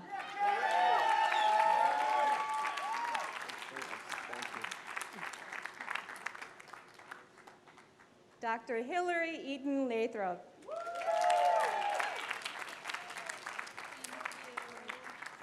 Thank you so much. Dr. Cameron Lee.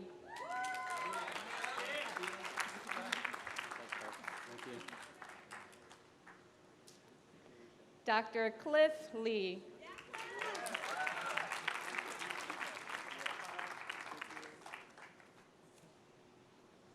Dr. Lisa Lien.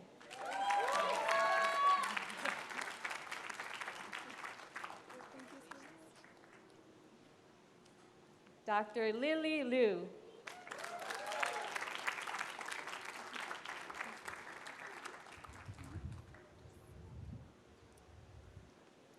Dr. Elizabeth Minjun Eng.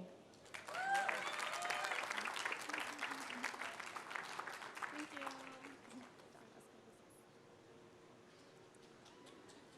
Dr. Carly Francis Park.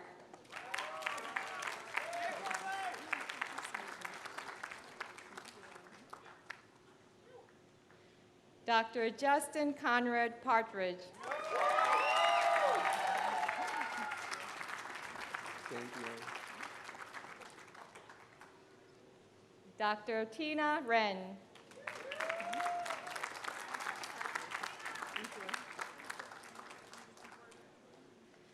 Dr. Miguel Alejandro Roque.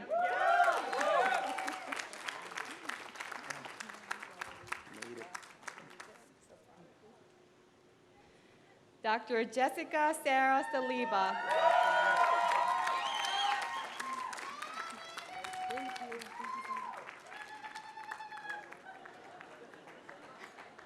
Dr. Matthew Robert Schiavone.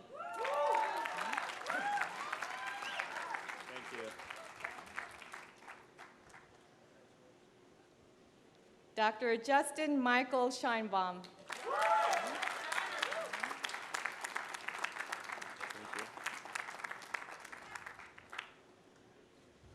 Dr. Gian Caroline Tak.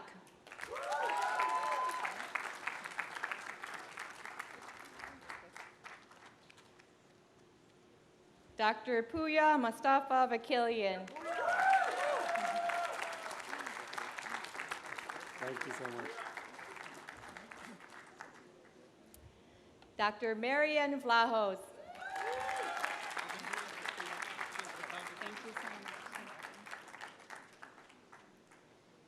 And Dr. Helen Xiao Yang.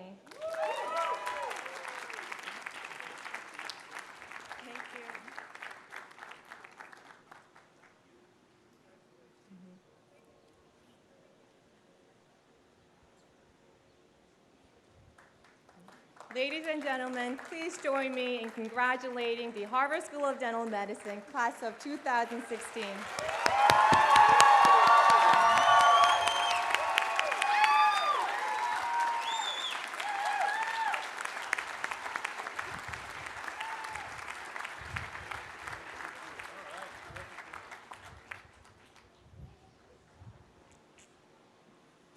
Let's give him one more round of applause.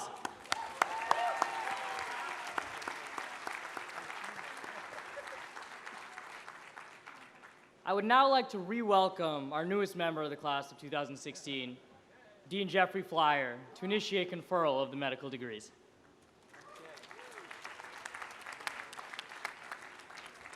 Okay.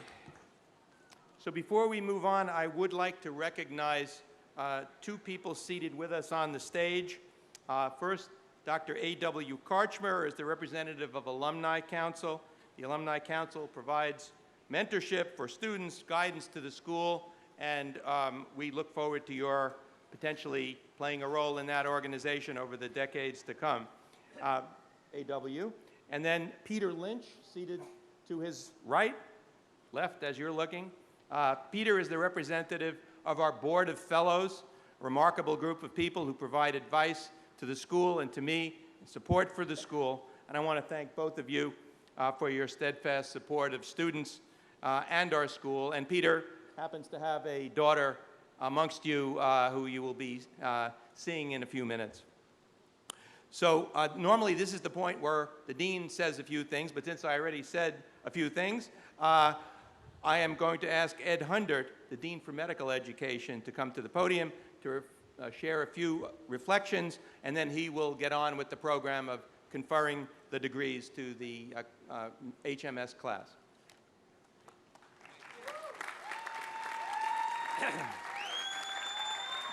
Thank you. Class, you did it. Give yourselves a hand. Mwah.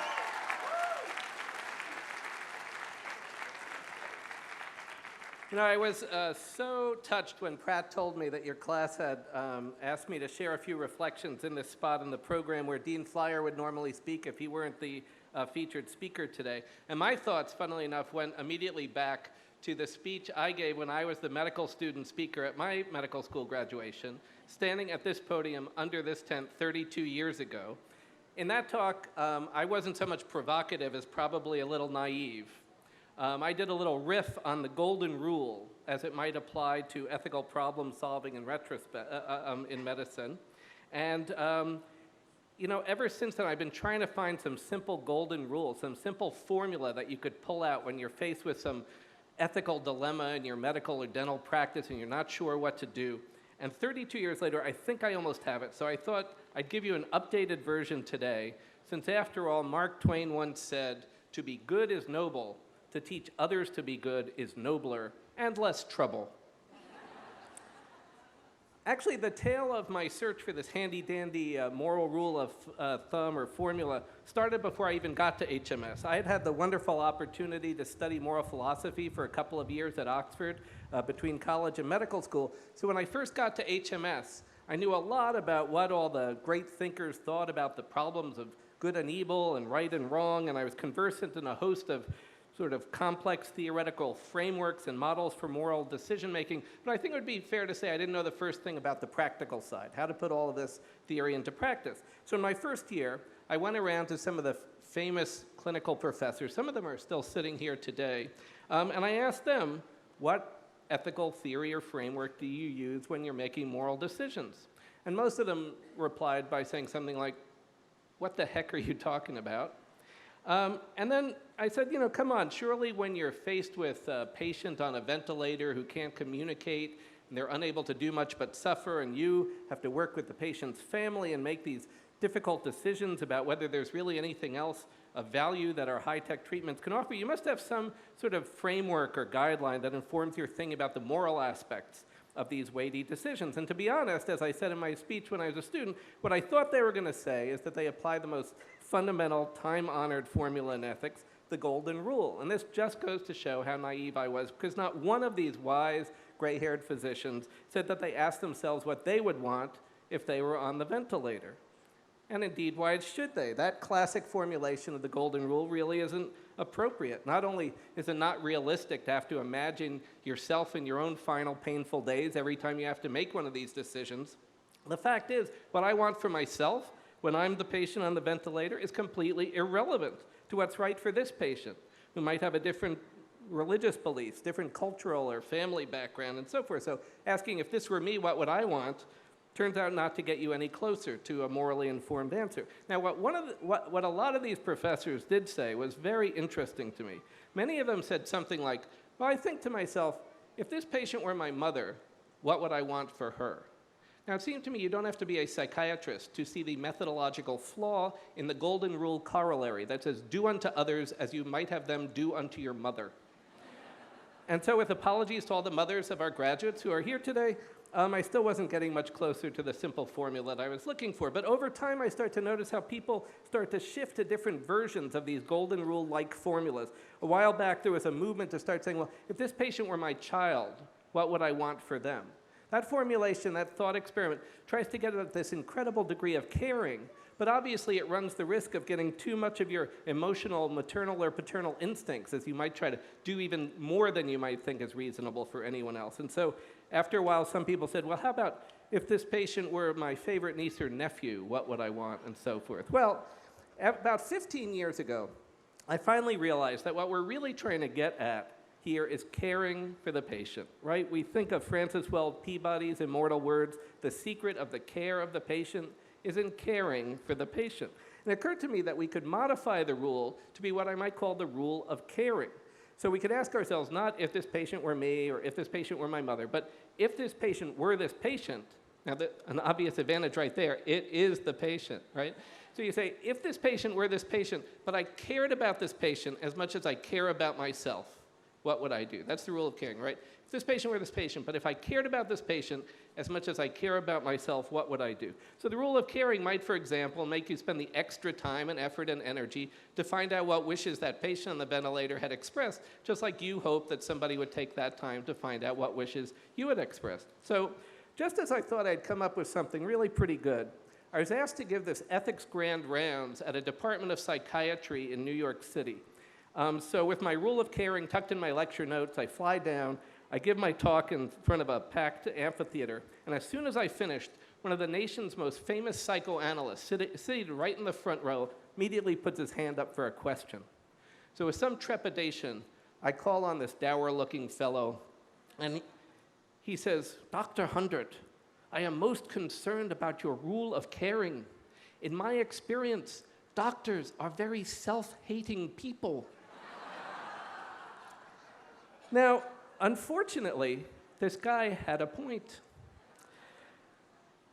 You know, my first response was actually, I have to tell you, my first response was actually to try to amend the rule by saying something like, What would we say if this patient were this patient, but I cared about this patient as much as I would care about myself if I was the kind of person who went to business school instead of medical school? So that's off script. And apologies to our MD, MBA graduates as well. But you know, you can't really fix this problem with such a quick fix because let's face it, we're all in way over our heads most of the time when we care for sick and dying people. As Mother Teresa once said, I know God wouldn't give me anything I can't handle. I just wish that he didn't trust me so much. So many of us in medicine are so hard on ourselves, even as we try to be gentle and caring with our patients, but it just doesn't work.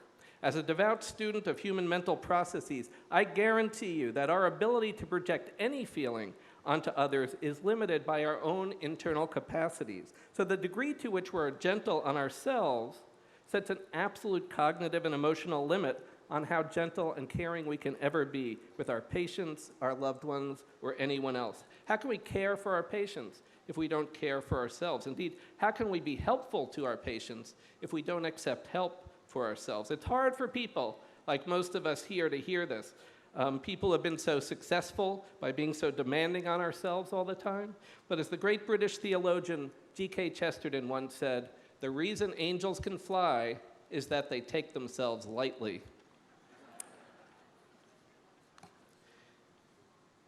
Well, it finally occurred to me, after all these years of searching, that in order to understand at a deeper level what's going on with this rule, we have to think about the way in which our own dignity, our own self-respect, is what we have to be able to project onto that patient in order to really get at the essence of the golden rule. And indeed, I'll tell you here today, the most important and unappreciated cause of the public opinion crisis about American medicine is the way in which attitudes of respect for ourselves, for better or for worse, get projected outward to the entire community. As the basic structures of medicine are being reshaped and people are questioning the very integrity of American medicine, I urge all of us to look inward. They say that American medicine has fallen on hard times. They say that the honorable physician is part of a dying order. Well, for the past couple of years, I've welcomed HMS students with a story about respect. And since I didn't get to welcome you when you started here, I thought I'd conclude this reflection by sharing this story. It's a universal story. It's been told in some variation in almost all the world's sacred traditions.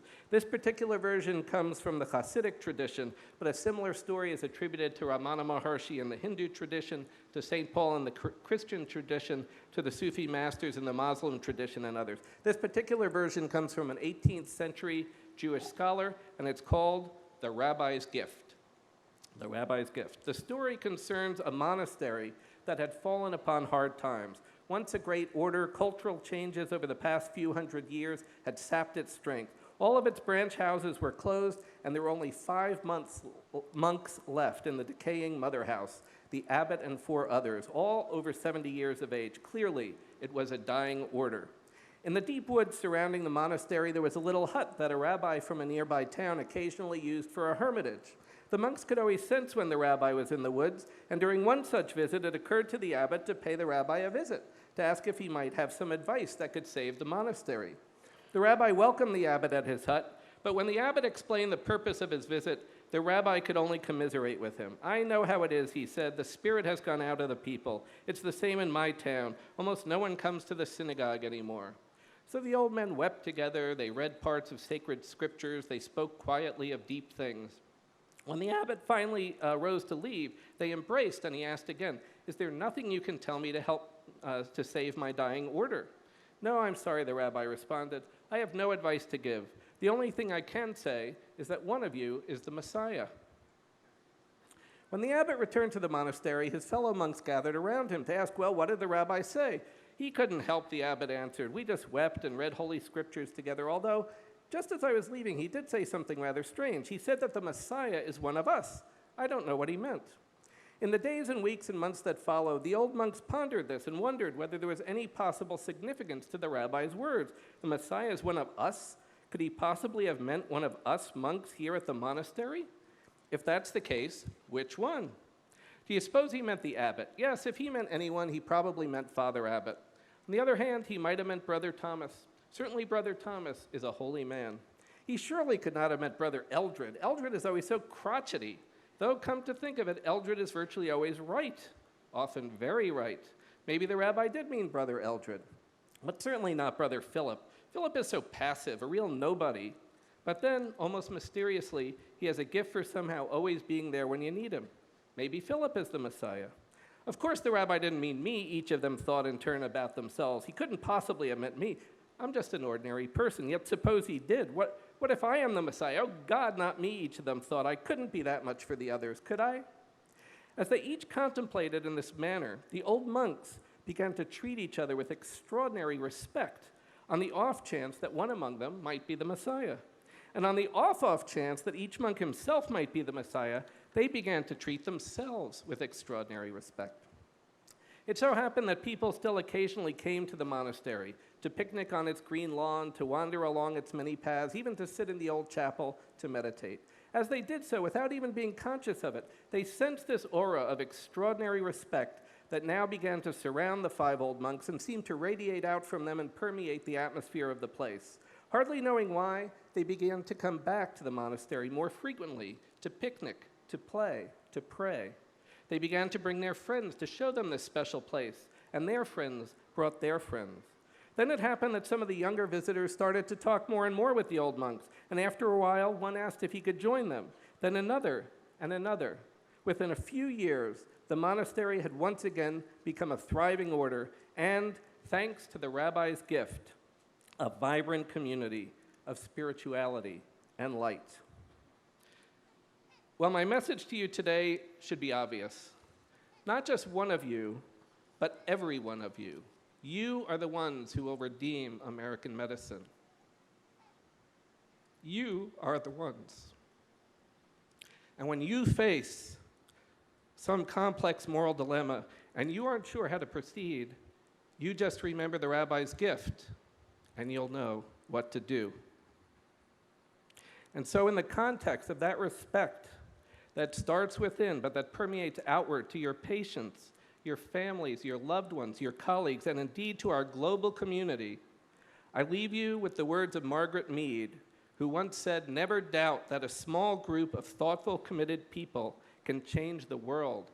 Indeed, it's the only thing that ever has."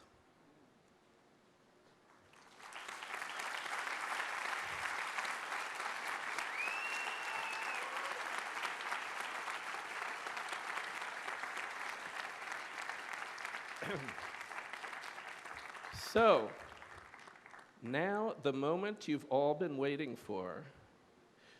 The way we give out the MD degree certificates, the diplomas at Harvard Medical School, is a lot of fun. As for those families who are here don't know, the students are organized into academic societies, which is their sort of academic home for advising and mentoring while they're here. Many of our students have been very productive. You've heard about publications, starting public service projects, and so forth. Some of them have been so productive they've also had children while they're here.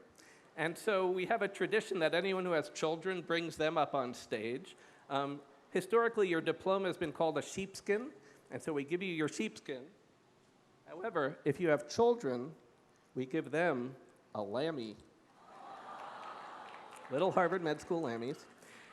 And the way that we announce the students is we ask the advisory deans, the head of each society, to come up and to read the names of the people from their academic society and to have the society advisors place the hoods on their students. And so we're going to get started. We're going to begin with the Castle Society. And so I invite, we're starting with the Cannon Society.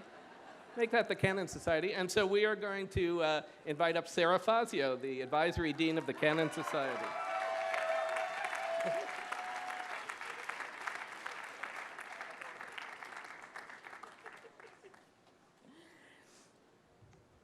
Thank you, Dean Hundert, and Deans Flyer, Donoff, and Oriel, as well as Dr. Karchmer, Mr. Lynch, and distinguished guests. Ladies and gentlemen, I am so proud to present the graduating class of 2016 from the Walter Bradford Cannon Society. Congratulations. I would like to ask the graduates to stand and come to the stage. Today, we will have several people hooding our graduates this afternoon Dr. Kate Treadway, Associate Director and Advisor of the Society, Dr. Julian Seifter, also Associate Director and Advisor, Dr. Buck Struhler, prior Canon Society Director, and Ms. Ann Hudson, Canon Society Coordinator Extraordinaire.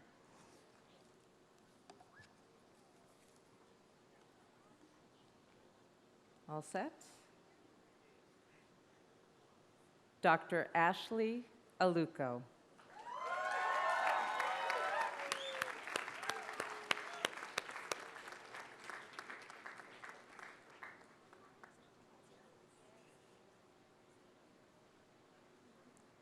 Dr. Shauna Lexi Berwick.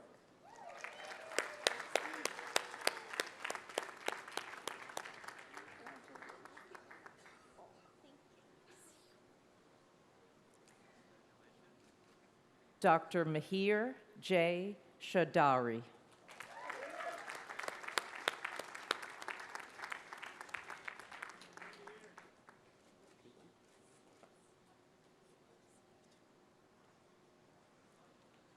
Dr. Jessica Marie Duran.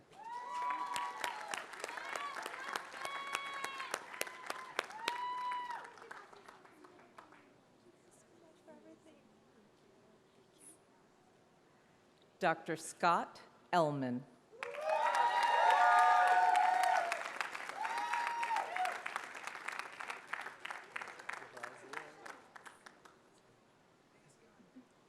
Dr. David Fisher.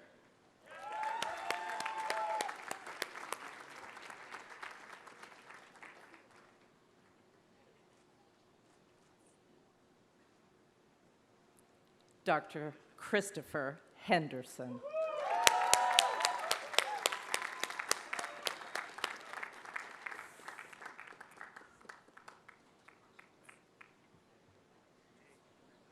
Dr. Jean Amanda Jr.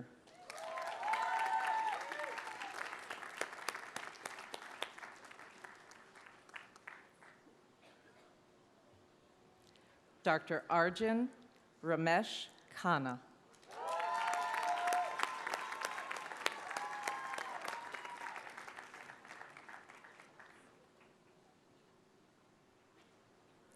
Dr. Teodora Kolarova.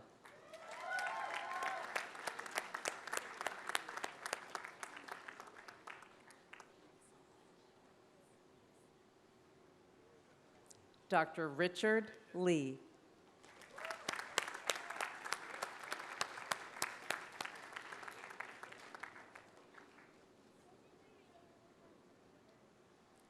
Dr. Charles Liu.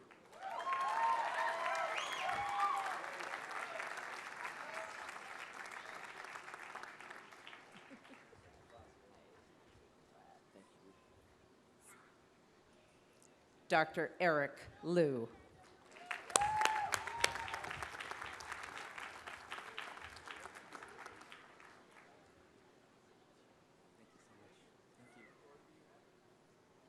Dr. Paul Morano.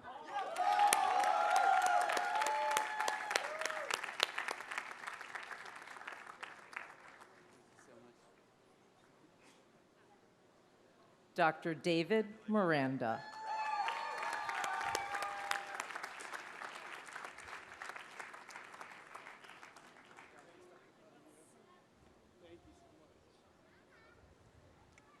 Dr. Rami Natarajan.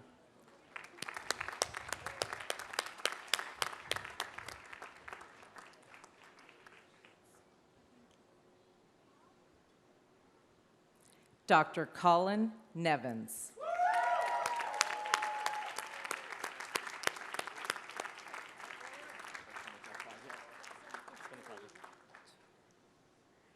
Dr. Charlotte Page.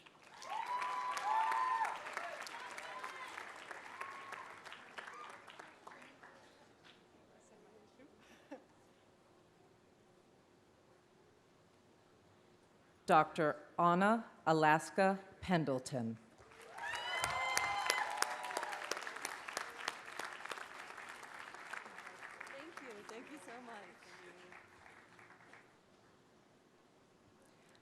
Dr. Sarah Shahawi.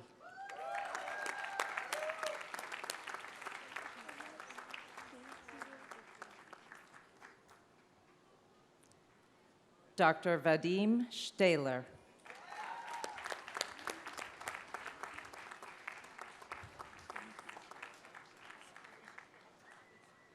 Dr. Rachel Simon.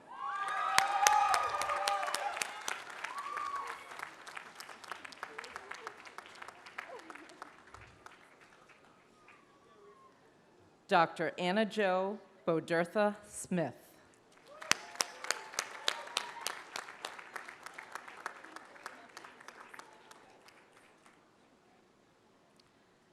Dr. Pratyaksh Shrivastava.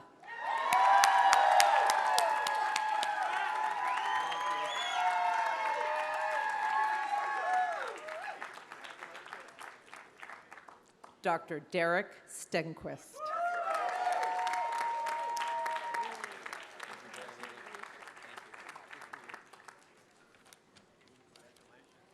Dr. Sandy Trong.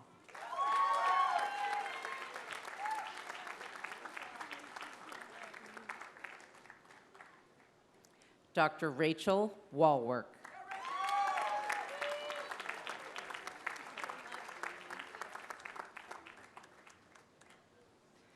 Dr. Ching Yu Christina Wing.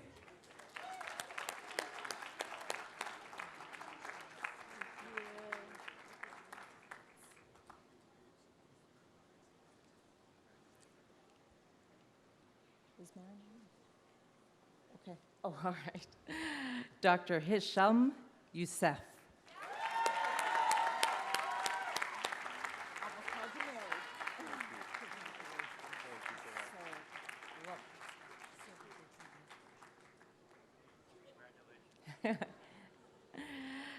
Dr. Mary Lynch Witkowski.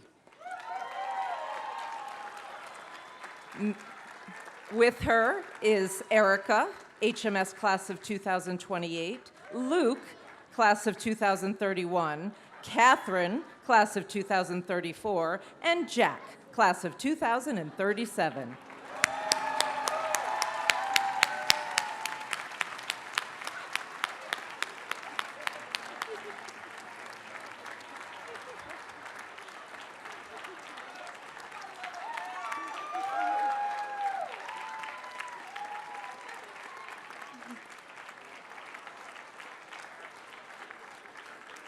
And Dr. Yun Shu.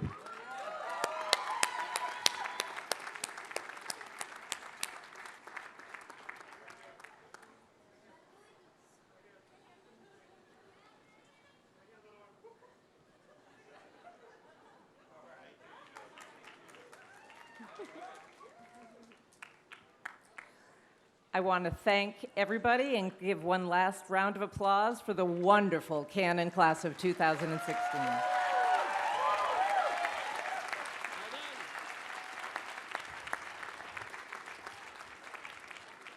And next, we have Ora Platt, Advisory Dean of the William B. Castle Society.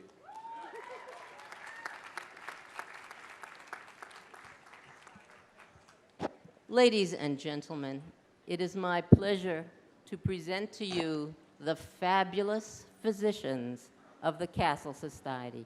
Please stand up and come to the front.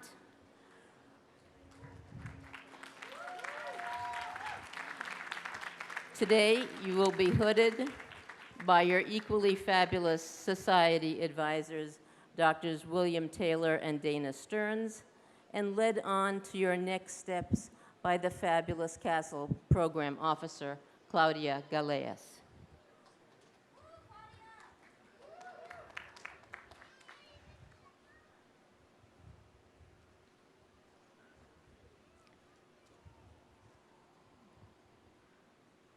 Also receiving the Masters of Business Administration, Dr. Aaron Berhanu.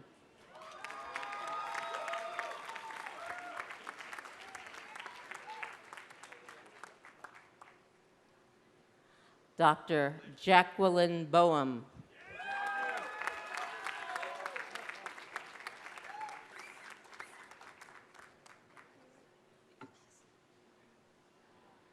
Dr. Benjamin Brush.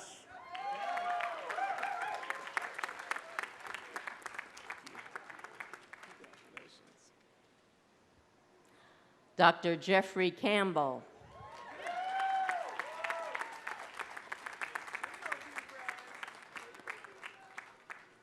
Also receiving the Master of Public Policy, Dr. Portia Chapendo.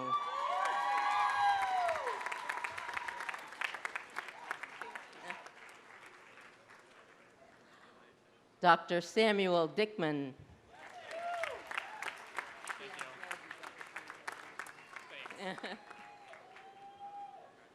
Dr. Julian Flores.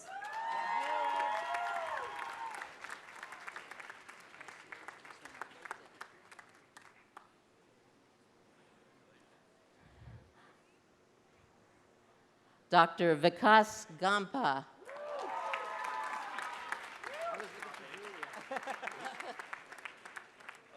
Yeah, it's okay. Dr. Julia Friedman.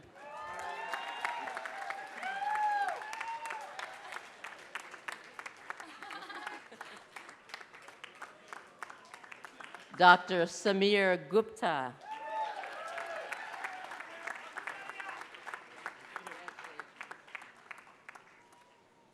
Dr. Alex Harsha Bangura.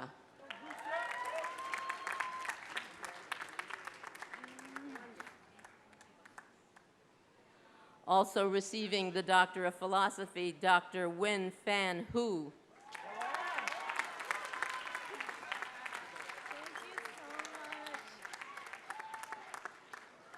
Also receiving the Master of Public Policy, Dr. Dana Iem.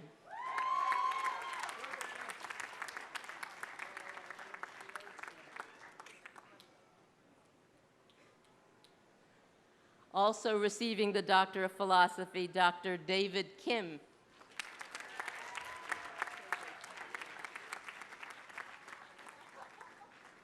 Dr. Jenny Krasker.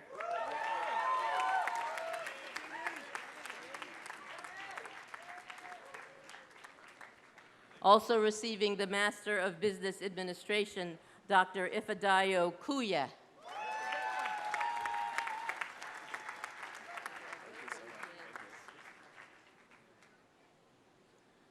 Dr. Morgan Lieberman Lichtenstein.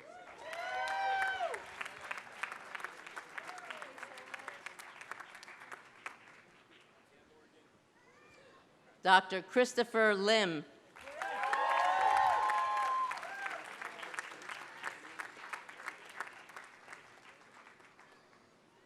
Dr. Raj Mehta.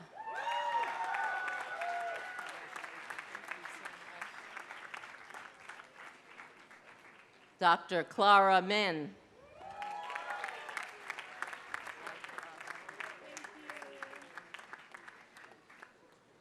Dr. Nathaniel Morris.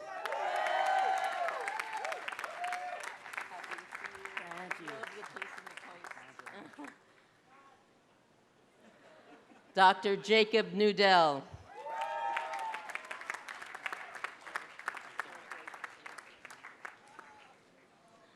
Dr. Alexandra Olszewski.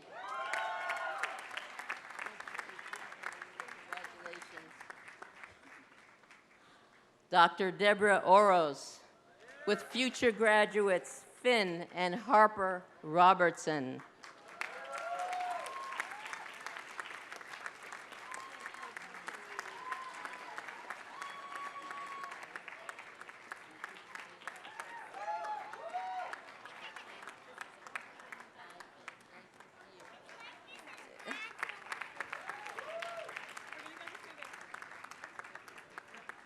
Dr. Sarah Qureshi.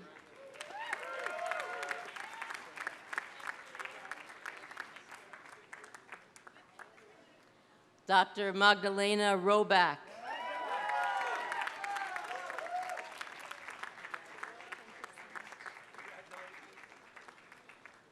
Dr. Benjamin Spleen Rome.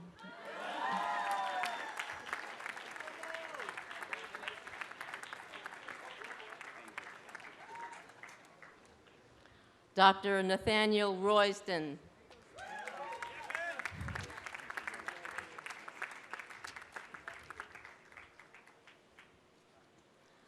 Dr. Megan Rudder.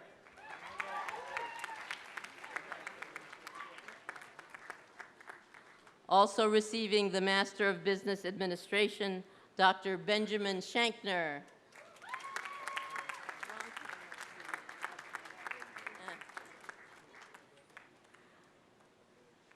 Dr. Christina Shin.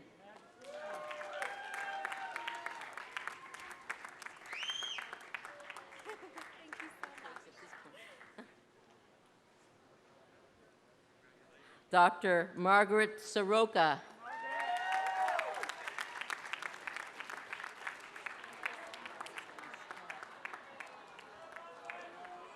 Dr. Devon Taylor with future graduates Nia, Remy, and Desmond.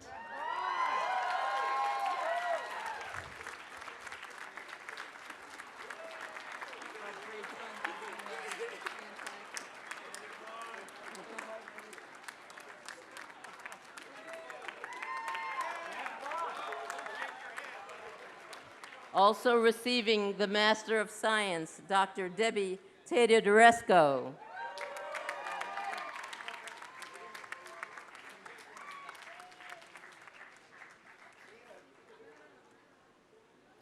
Dr. Lulu Sao.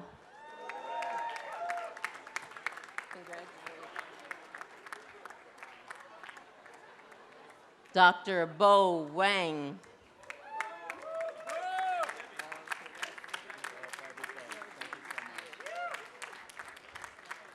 And Dr. Michael Young.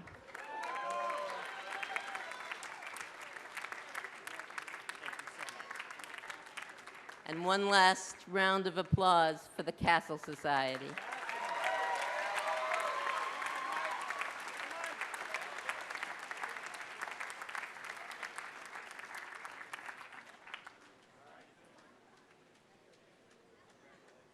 Next up, we have the Oliver Wendell Holmes Society, led by Dr. Anthony D'Amico.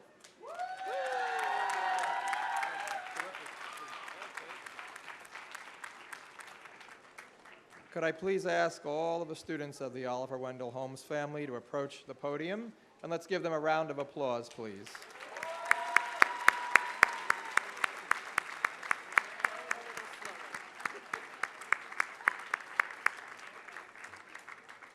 It's really a privilege for me, granted by the deans, to be able to call all of these wonderful students doctor for the first time.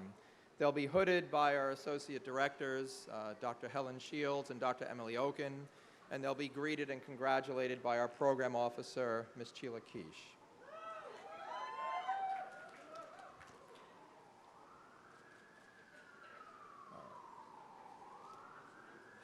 So also receiving his Doctor of Philosophy, Dr. Tahir Ahmed.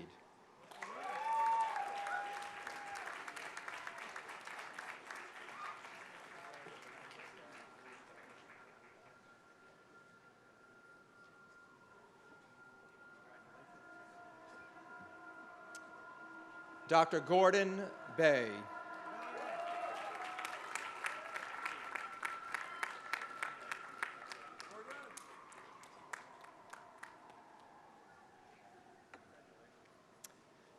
Dr. Grant Barber.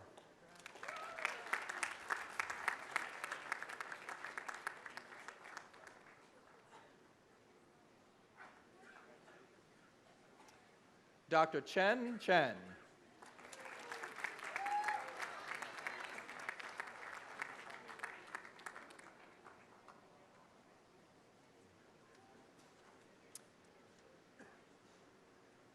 Dr. Fallon Chapidza.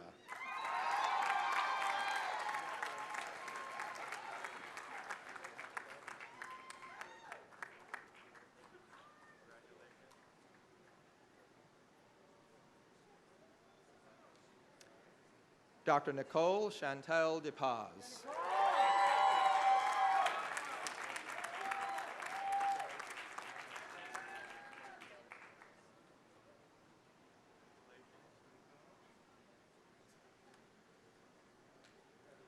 Also receiving his Master's of Business Administration, Dr. Kyle Dempsey.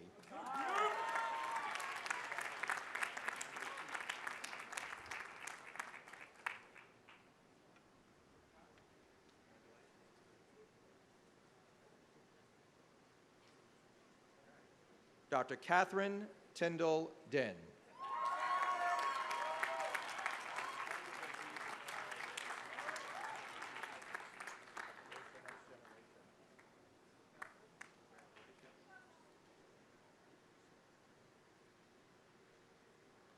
Dr. Andre Dolinko.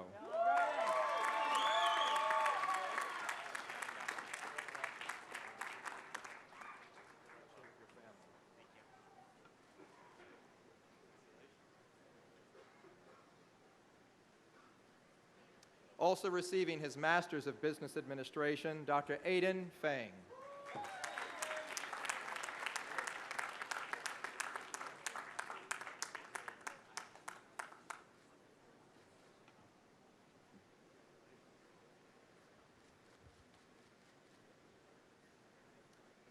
Dr. Lydia Flyer.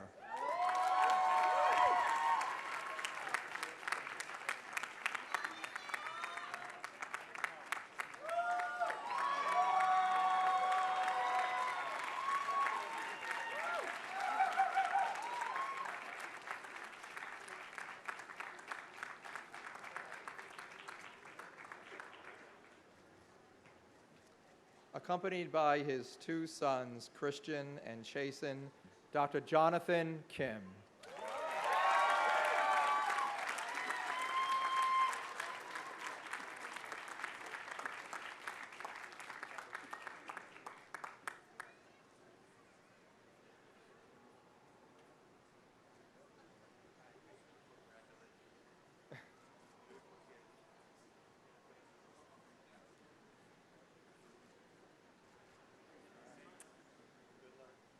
And accompanied by his two daughters, Amelie and Maya, Dr. David Kupperman.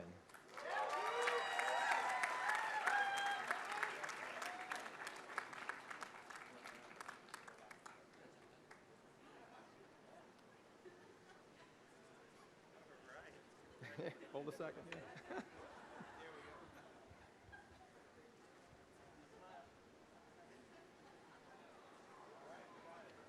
Also receiving her Master's of Business Administration, Dr. Simi Lee.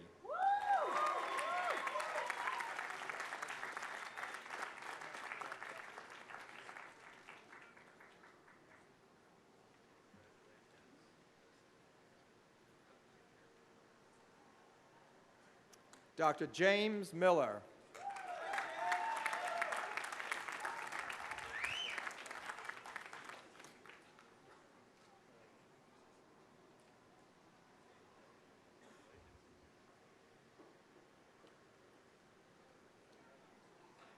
Dr. Emily Mitten.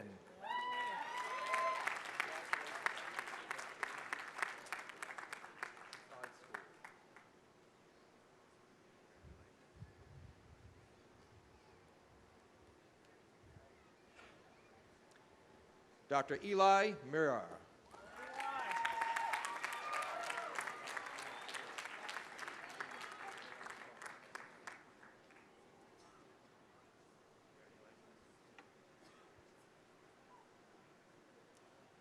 Dr. Amy O'Brien.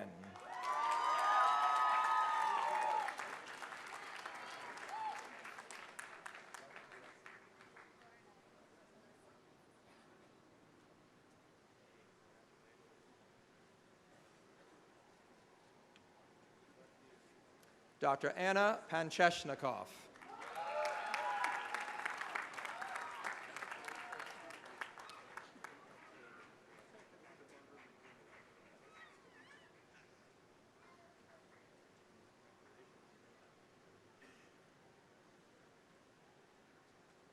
Dr. Kinjin Parikh.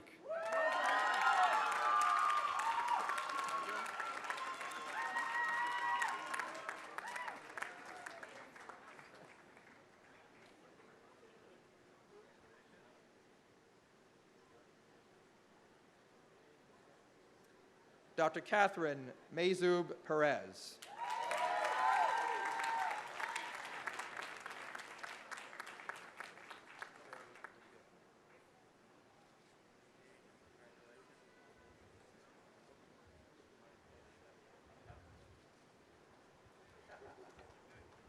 Dr. Leonel Perez.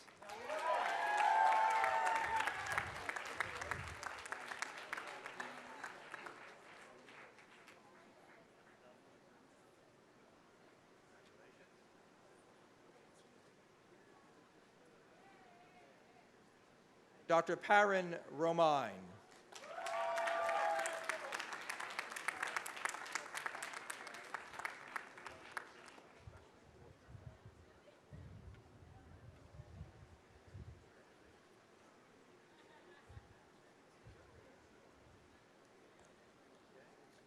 Dr. Daniel Rosen.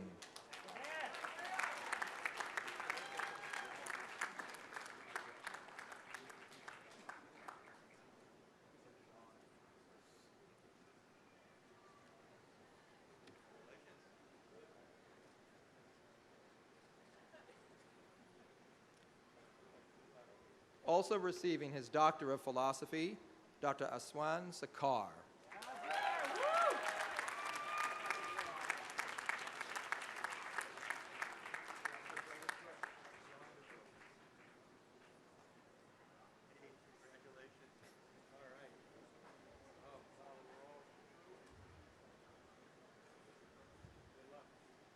Dr. Janesh Shah.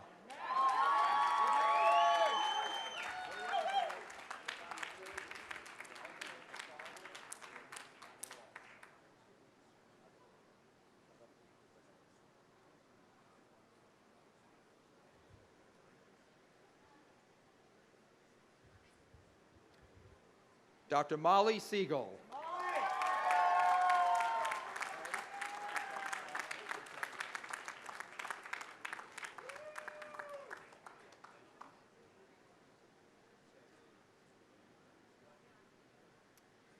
Dr. Jonathan Watson.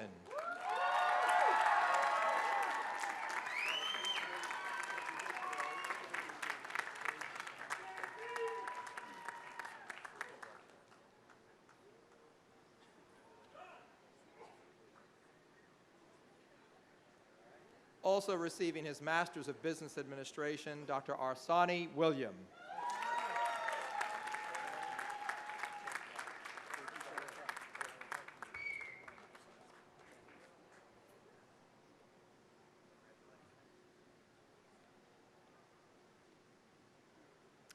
Dr. Min Wu.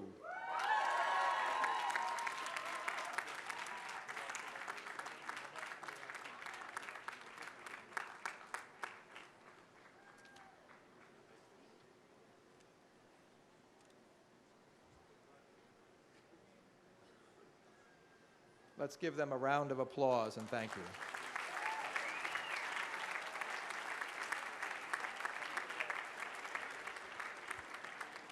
Next up, we have the Irving London HST Society, the Advisory Dean, Dr. David Cohen.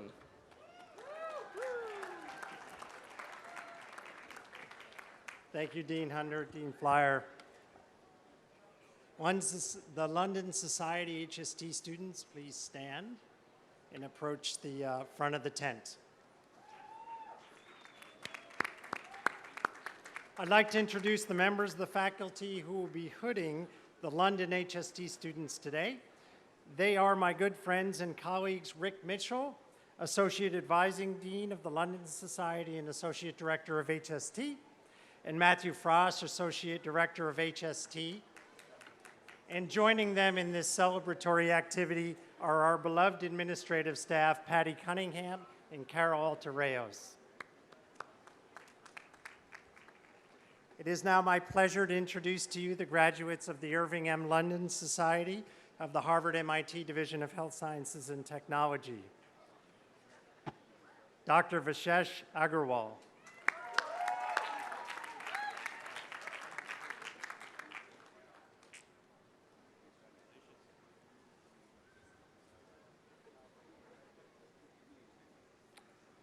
Dr. Milena Anselm and daughter Zosha, also receiving the PhD from Harvard University.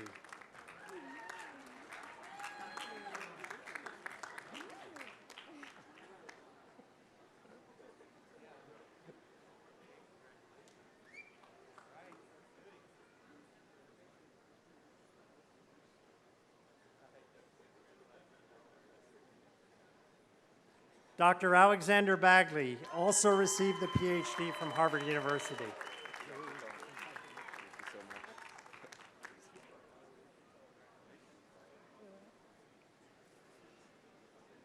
Dr. Nathan Belkin.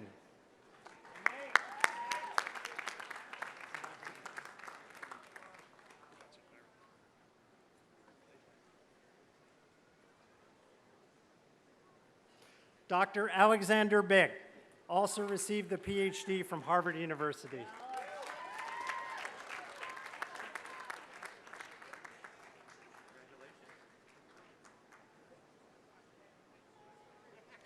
Dr. Jamisha Connor also received the PhD from the Massachusetts Institute of Technology.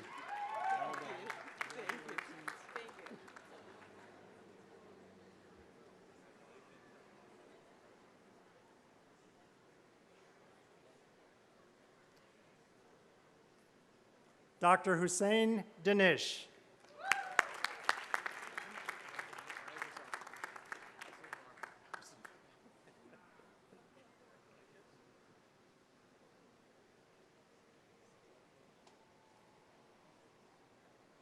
Dr. Bradford Deepice also received the Masters of Business Administration from Harvard University.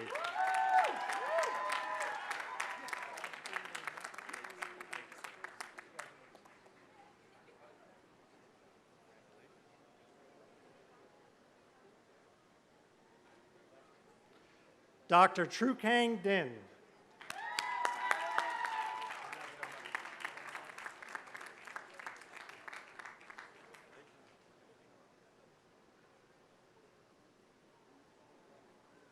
Dr. Kay Everett also received the PhD from Harvard University.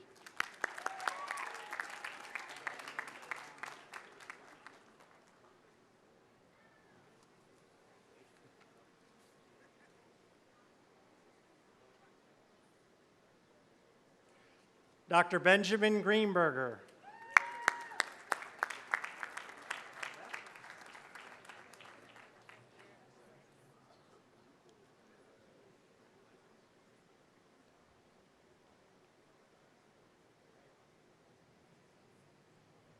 Dr. Jonathan Herman also received the PhD from Harvard University.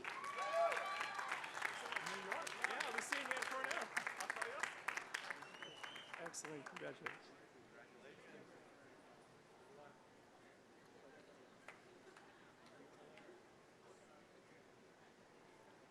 Dr. Sarah Hill also received the PhD from Harvard University.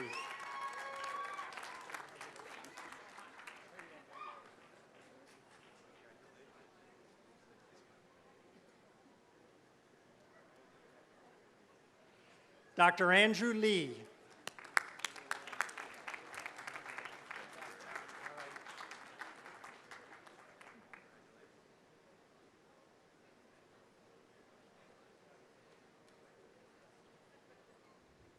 Dr. Richard Lynn.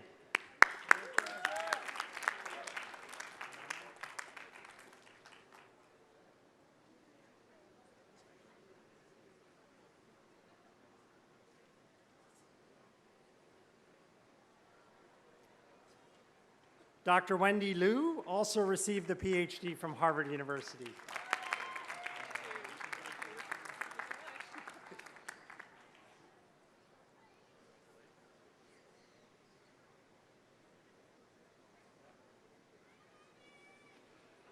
Dr. Carolina Masiag also received the PhD from Harvard University.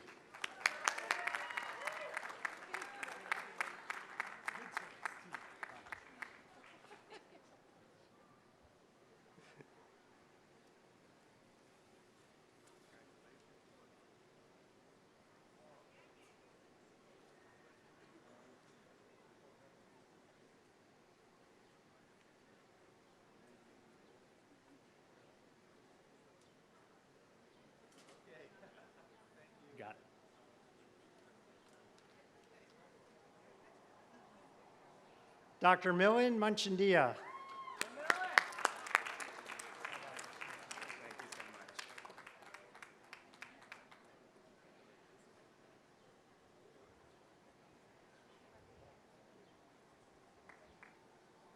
Dr. Vinayak Murlithar.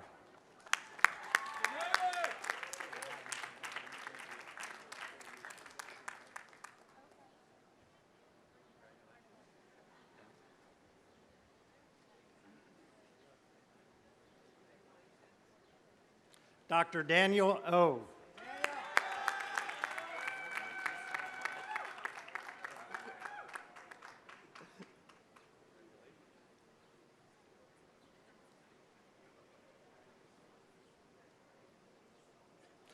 Dr. Isdin Oke.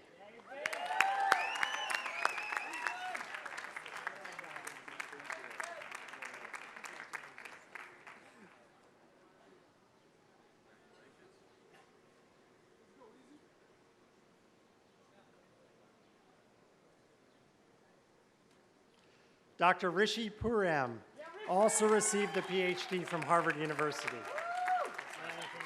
Really appreciate everything. Thanks again.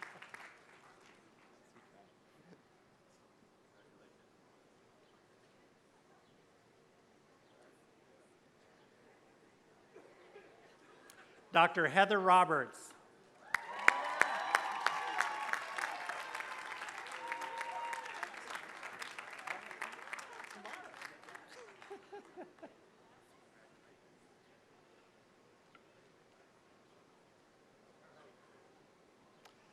Dr. Jing Shan also received the PhD from the Massachusetts Institute of Technology.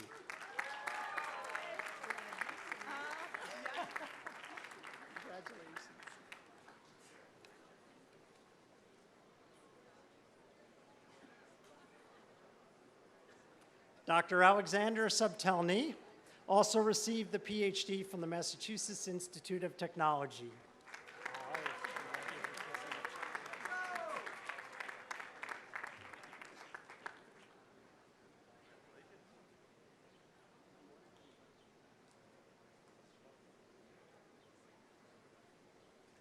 Dr. Jasmine Toom.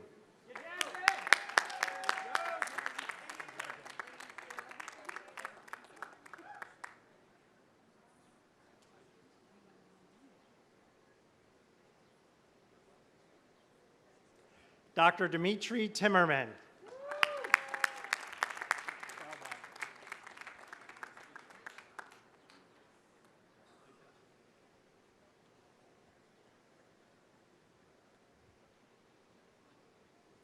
Dr. Veena Venkatachelam also received the PhD from Harvard University.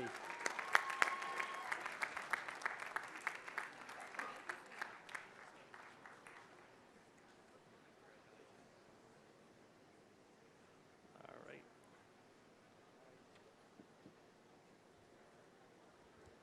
Dr. Mary Shu.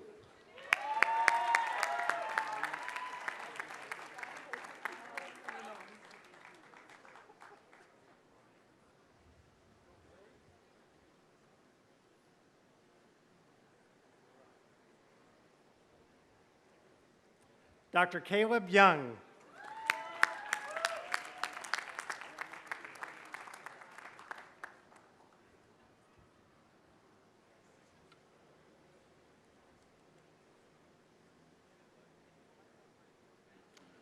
Dr. Yisi John also received the Master of Public Health degree from Harvard University.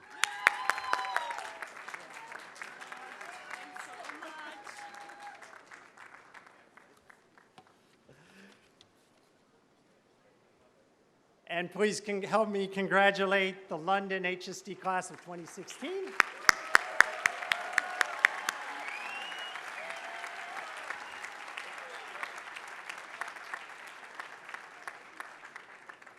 And last but certainly not least, the Francis Weld Peabody Society and the Advisory Dean of Advisory Deans, Dr. Ronald Arkey.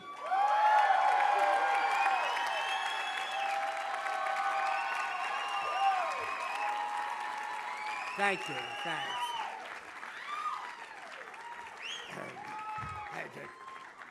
I know it's hot. I know you're tired, and we all need a good drink and not the water that's here. But will the members of the Peabody Society, class of 2016, rise and come? I'm assisted in terms of the hooding by Dr. Beverly Wu, Dr. Susan Parker, and Dr. Terry Maritos Flyer. Lisa, are you there? Yeah. The person who keeps us all together, Lisa Derendorf. Folks, come on up.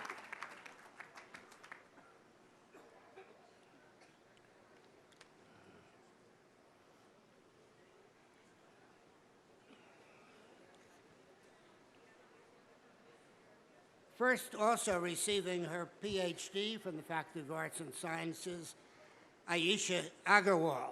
Aisha.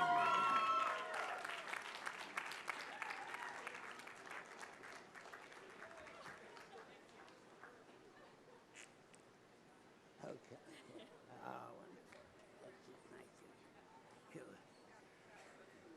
Dr. Donna Avino.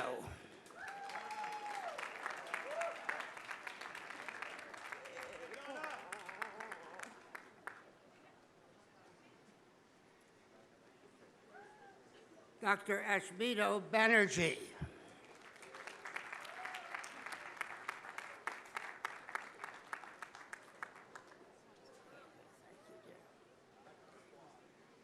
Dr. Alexander Blair.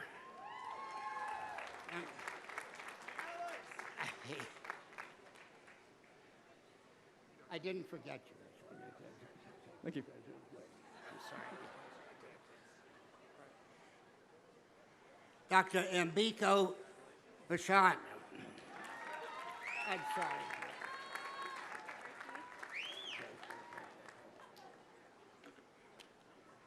Dr. Evelyn Kaplan.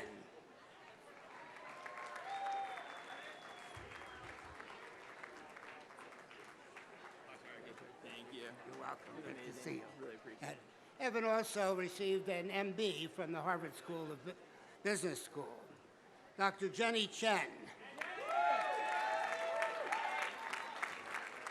you very much. Thanks, dear. Thank you. Dr. Wheela Siddhar Serrano.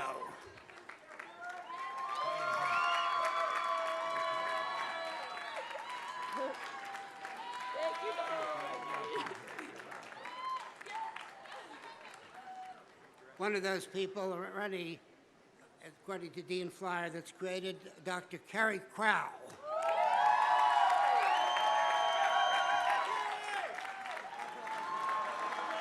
I love you, Dr. Akey.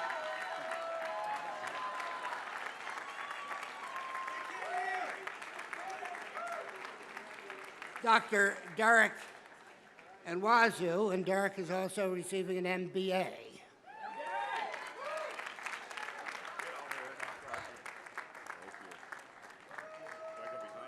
Right, doesn't. Dr. Samantha Epstein.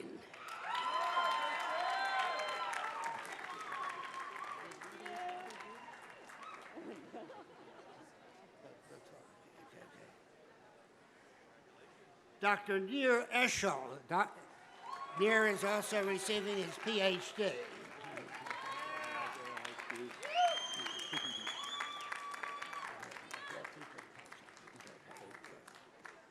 Dr. Jordan Garcia. For everything. Okay, if I get the I both will. of us. Yeah, let me know. yeah. Take you Yeah, out. right. Thank you so much. Dr. Allison Wong. Allison is also getting her PhD in the School of Arts and Sciences from my hometown. Dr. Jason Lee. Jason.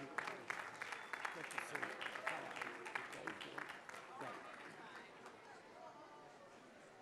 Dr. Erin Longinger. Erin also is receiving a PhD.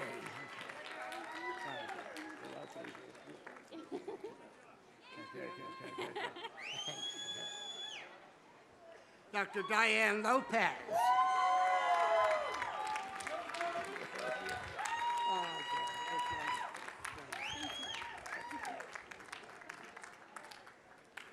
Dr. Emmanuel Magara.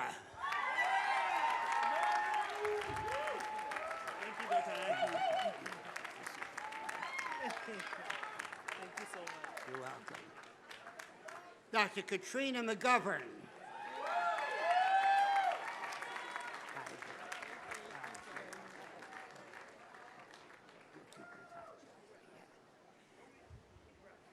Thank you. Thank you, Jeff.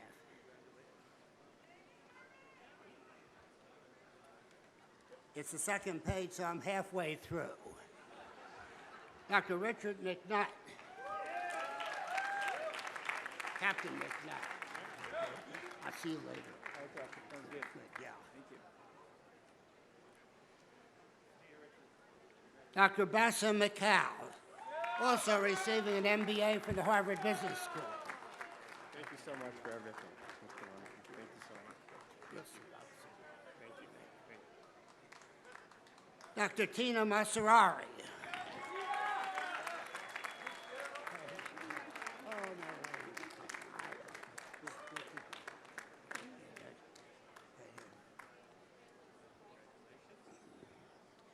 Dr. Sumir Pundit, also receiving an MBA. Yes, I know Manuel. You're welcome. It's good to you. Dr. Emmanuel Obensbella.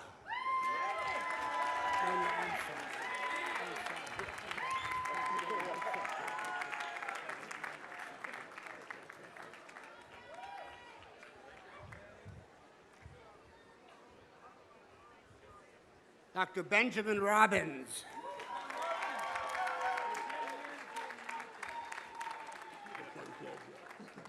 I'll see you later. Okay, okay. Dr. Lisa Rosenfeld.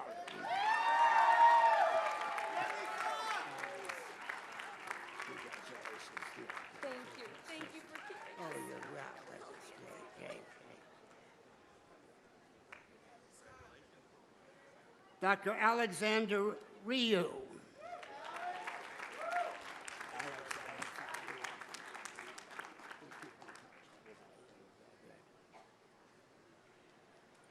Dr. Jason Schultz. Good to see you. Congratulations. Dr. Ukat Shah.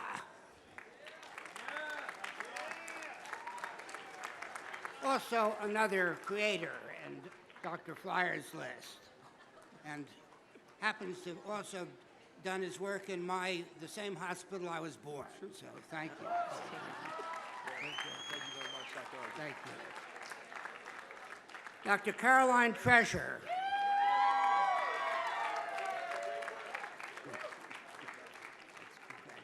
Thanks, Dr. Dr. John Weems.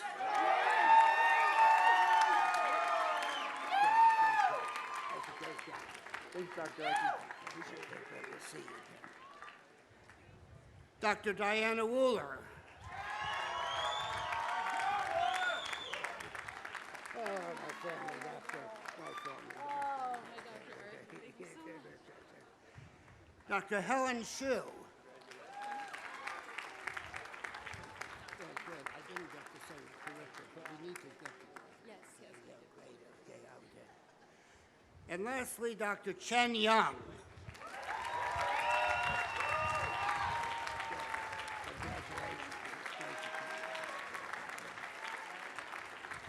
One last applause then for the Peabody Group of 2016. Dr. Hundreth, it's yours. Well, we've done it. Congratulations, doctors. Woo! Give yourselves one more hand here. I think you should stand up, turn around, give your parents and loved ones and teachers one more hand here.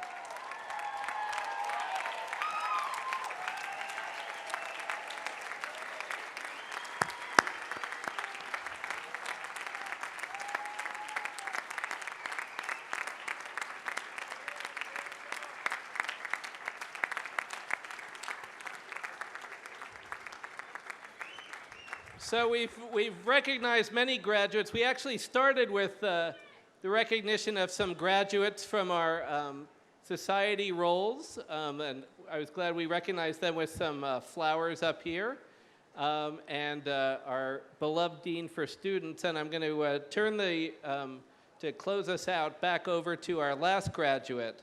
But I just have to say before I do that Dean Flyer has led this school magnificently for the past 9 years. And when you're the Dean of Harvard Med School, you are responsible for this huge, complicated enterprise, huge, magnificent research enterprise, this huge, vast affiliation of clinical hospitals and some of the most remarkable people in the world all congregating together. But there has rarely been, in over 2 centuries of Harvard Medical School, a dean of Harvard Medical School that has given the attention and care to the MD degree program that Dean Flyer has, and we all deeply appreciate that. And so we should give him a special round of applause for his leadership.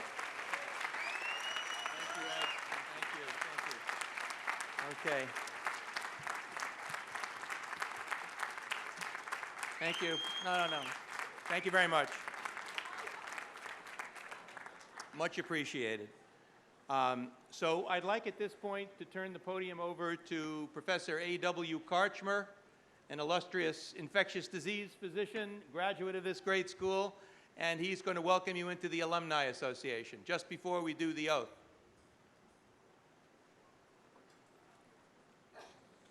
Thank you, Jeff. It's a pleasure to be here to represent the Alumni Association, and I realize that we've far exceeded your attention span and probably are approaching the human bladder capacity limits as well. Be that as it may, I have 3 short messages. One is to, again, as everyone has done before me, congratulate you. You're an inspiring group. I can tell you from the perspective of the Alumni Association, we really are staggered by your accomplishments, sort of getting here, making it through, and by what we anticipate to come. Secondly, I want to welcome you to the Alumni Association now that you have a diploma in your hand. All of you are members of the association. And lastly, I would like to encourage you to look at Harvard Medical School and Harvard Dental School as not the place where you got your medical or dental education, but the place where you will continue to receive your education. We have made the library available to you, and we hope to continue to make other resources available to you going forward. So please join the association, look at the school as a place of lifelong learning, and Godspeed to each and every one of you as you go forward.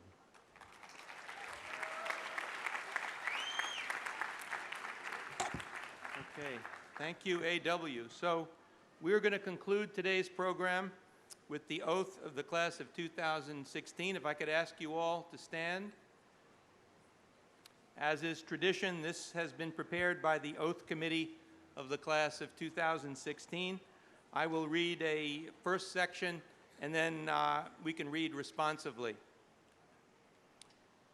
Since the time of Hippocrates over 2,000 years ago, medical practitioners have taken an oath to uphold the principles of the vocation to which they dedicate themselves. In setting forth these principles, the oath serves both as a contract with the community and as an affirmation of a deep commitment to the profession. Today, class of 2016, you stand before family, friends, teachers, and colleagues, poised to join a rich tradition of discovery and healing. Being mindful of the debt you owe to the mentorship of those who came before you, while recognizing that your work will inform the practices of those who follow, You have created an oath drawing on elements both ancient and recent. I now invite you as a class to articulate the ideals and principles that will guide you in your journey as physicians and dentists. On this day, committed to the profession of medicine and dentistry, I solemnly pledge to use my skills in the service of humanity. I pledge by all that I hold sacred to uphold this oath to the best of my ability. To our parents, I will do no harm and maintain the utmost respect for human life. I will honor the autonomy of my patients and respect the humanity in both living and dying. I will approach the time I spend with patients with an open mind and determination to learn together. I will show compassion towards my patients and remember that they are fellow humans with strengths and vulnerabilities. To our colleagues, I will respect my colleagues in other specialties and remember that they are valuable sources of education and counsel. I will have the humility to ask my colleagues for help when a patient's well-being is at stake while being considerate of their other responsibilities. I will recognize that it takes a village to heal a patient and express my gratitude for the contributions of both clinical and non-clinical staff.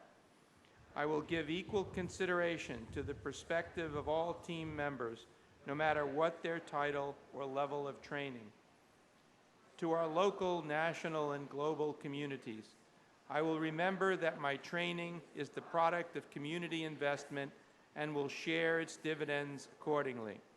I will use my influence both as a citizen and a doctor to advocate for high-quality health care for all, especially society's most vulnerable. I will work to combat not only biological, but also social, political, geographic, and economic threats to health. I will work for the worldwide promotion of health, knowing that we're all part of one global community. To our family and friends, I will express my gratitude to the family, friends, and mentors who have supported me throughout my training and career development. I will continue to support my loved ones who have made my life immeasurably richer and without whom I would not be where I am today. To myself, I will value and nurture my own well-being, as well as recognize and forgive my human limitations. I will commit to lifelong learning, both for my patients and the betterment of my profession. I will draw on the values that led me to this profession and remember that caring for patients is a privilege. From this day forward, I promise to remain true to the ideals of my chosen profession. With the support of family, friends, colleagues, and mentors, I commit to this oath joyfully, freely, and upon my honor. All right.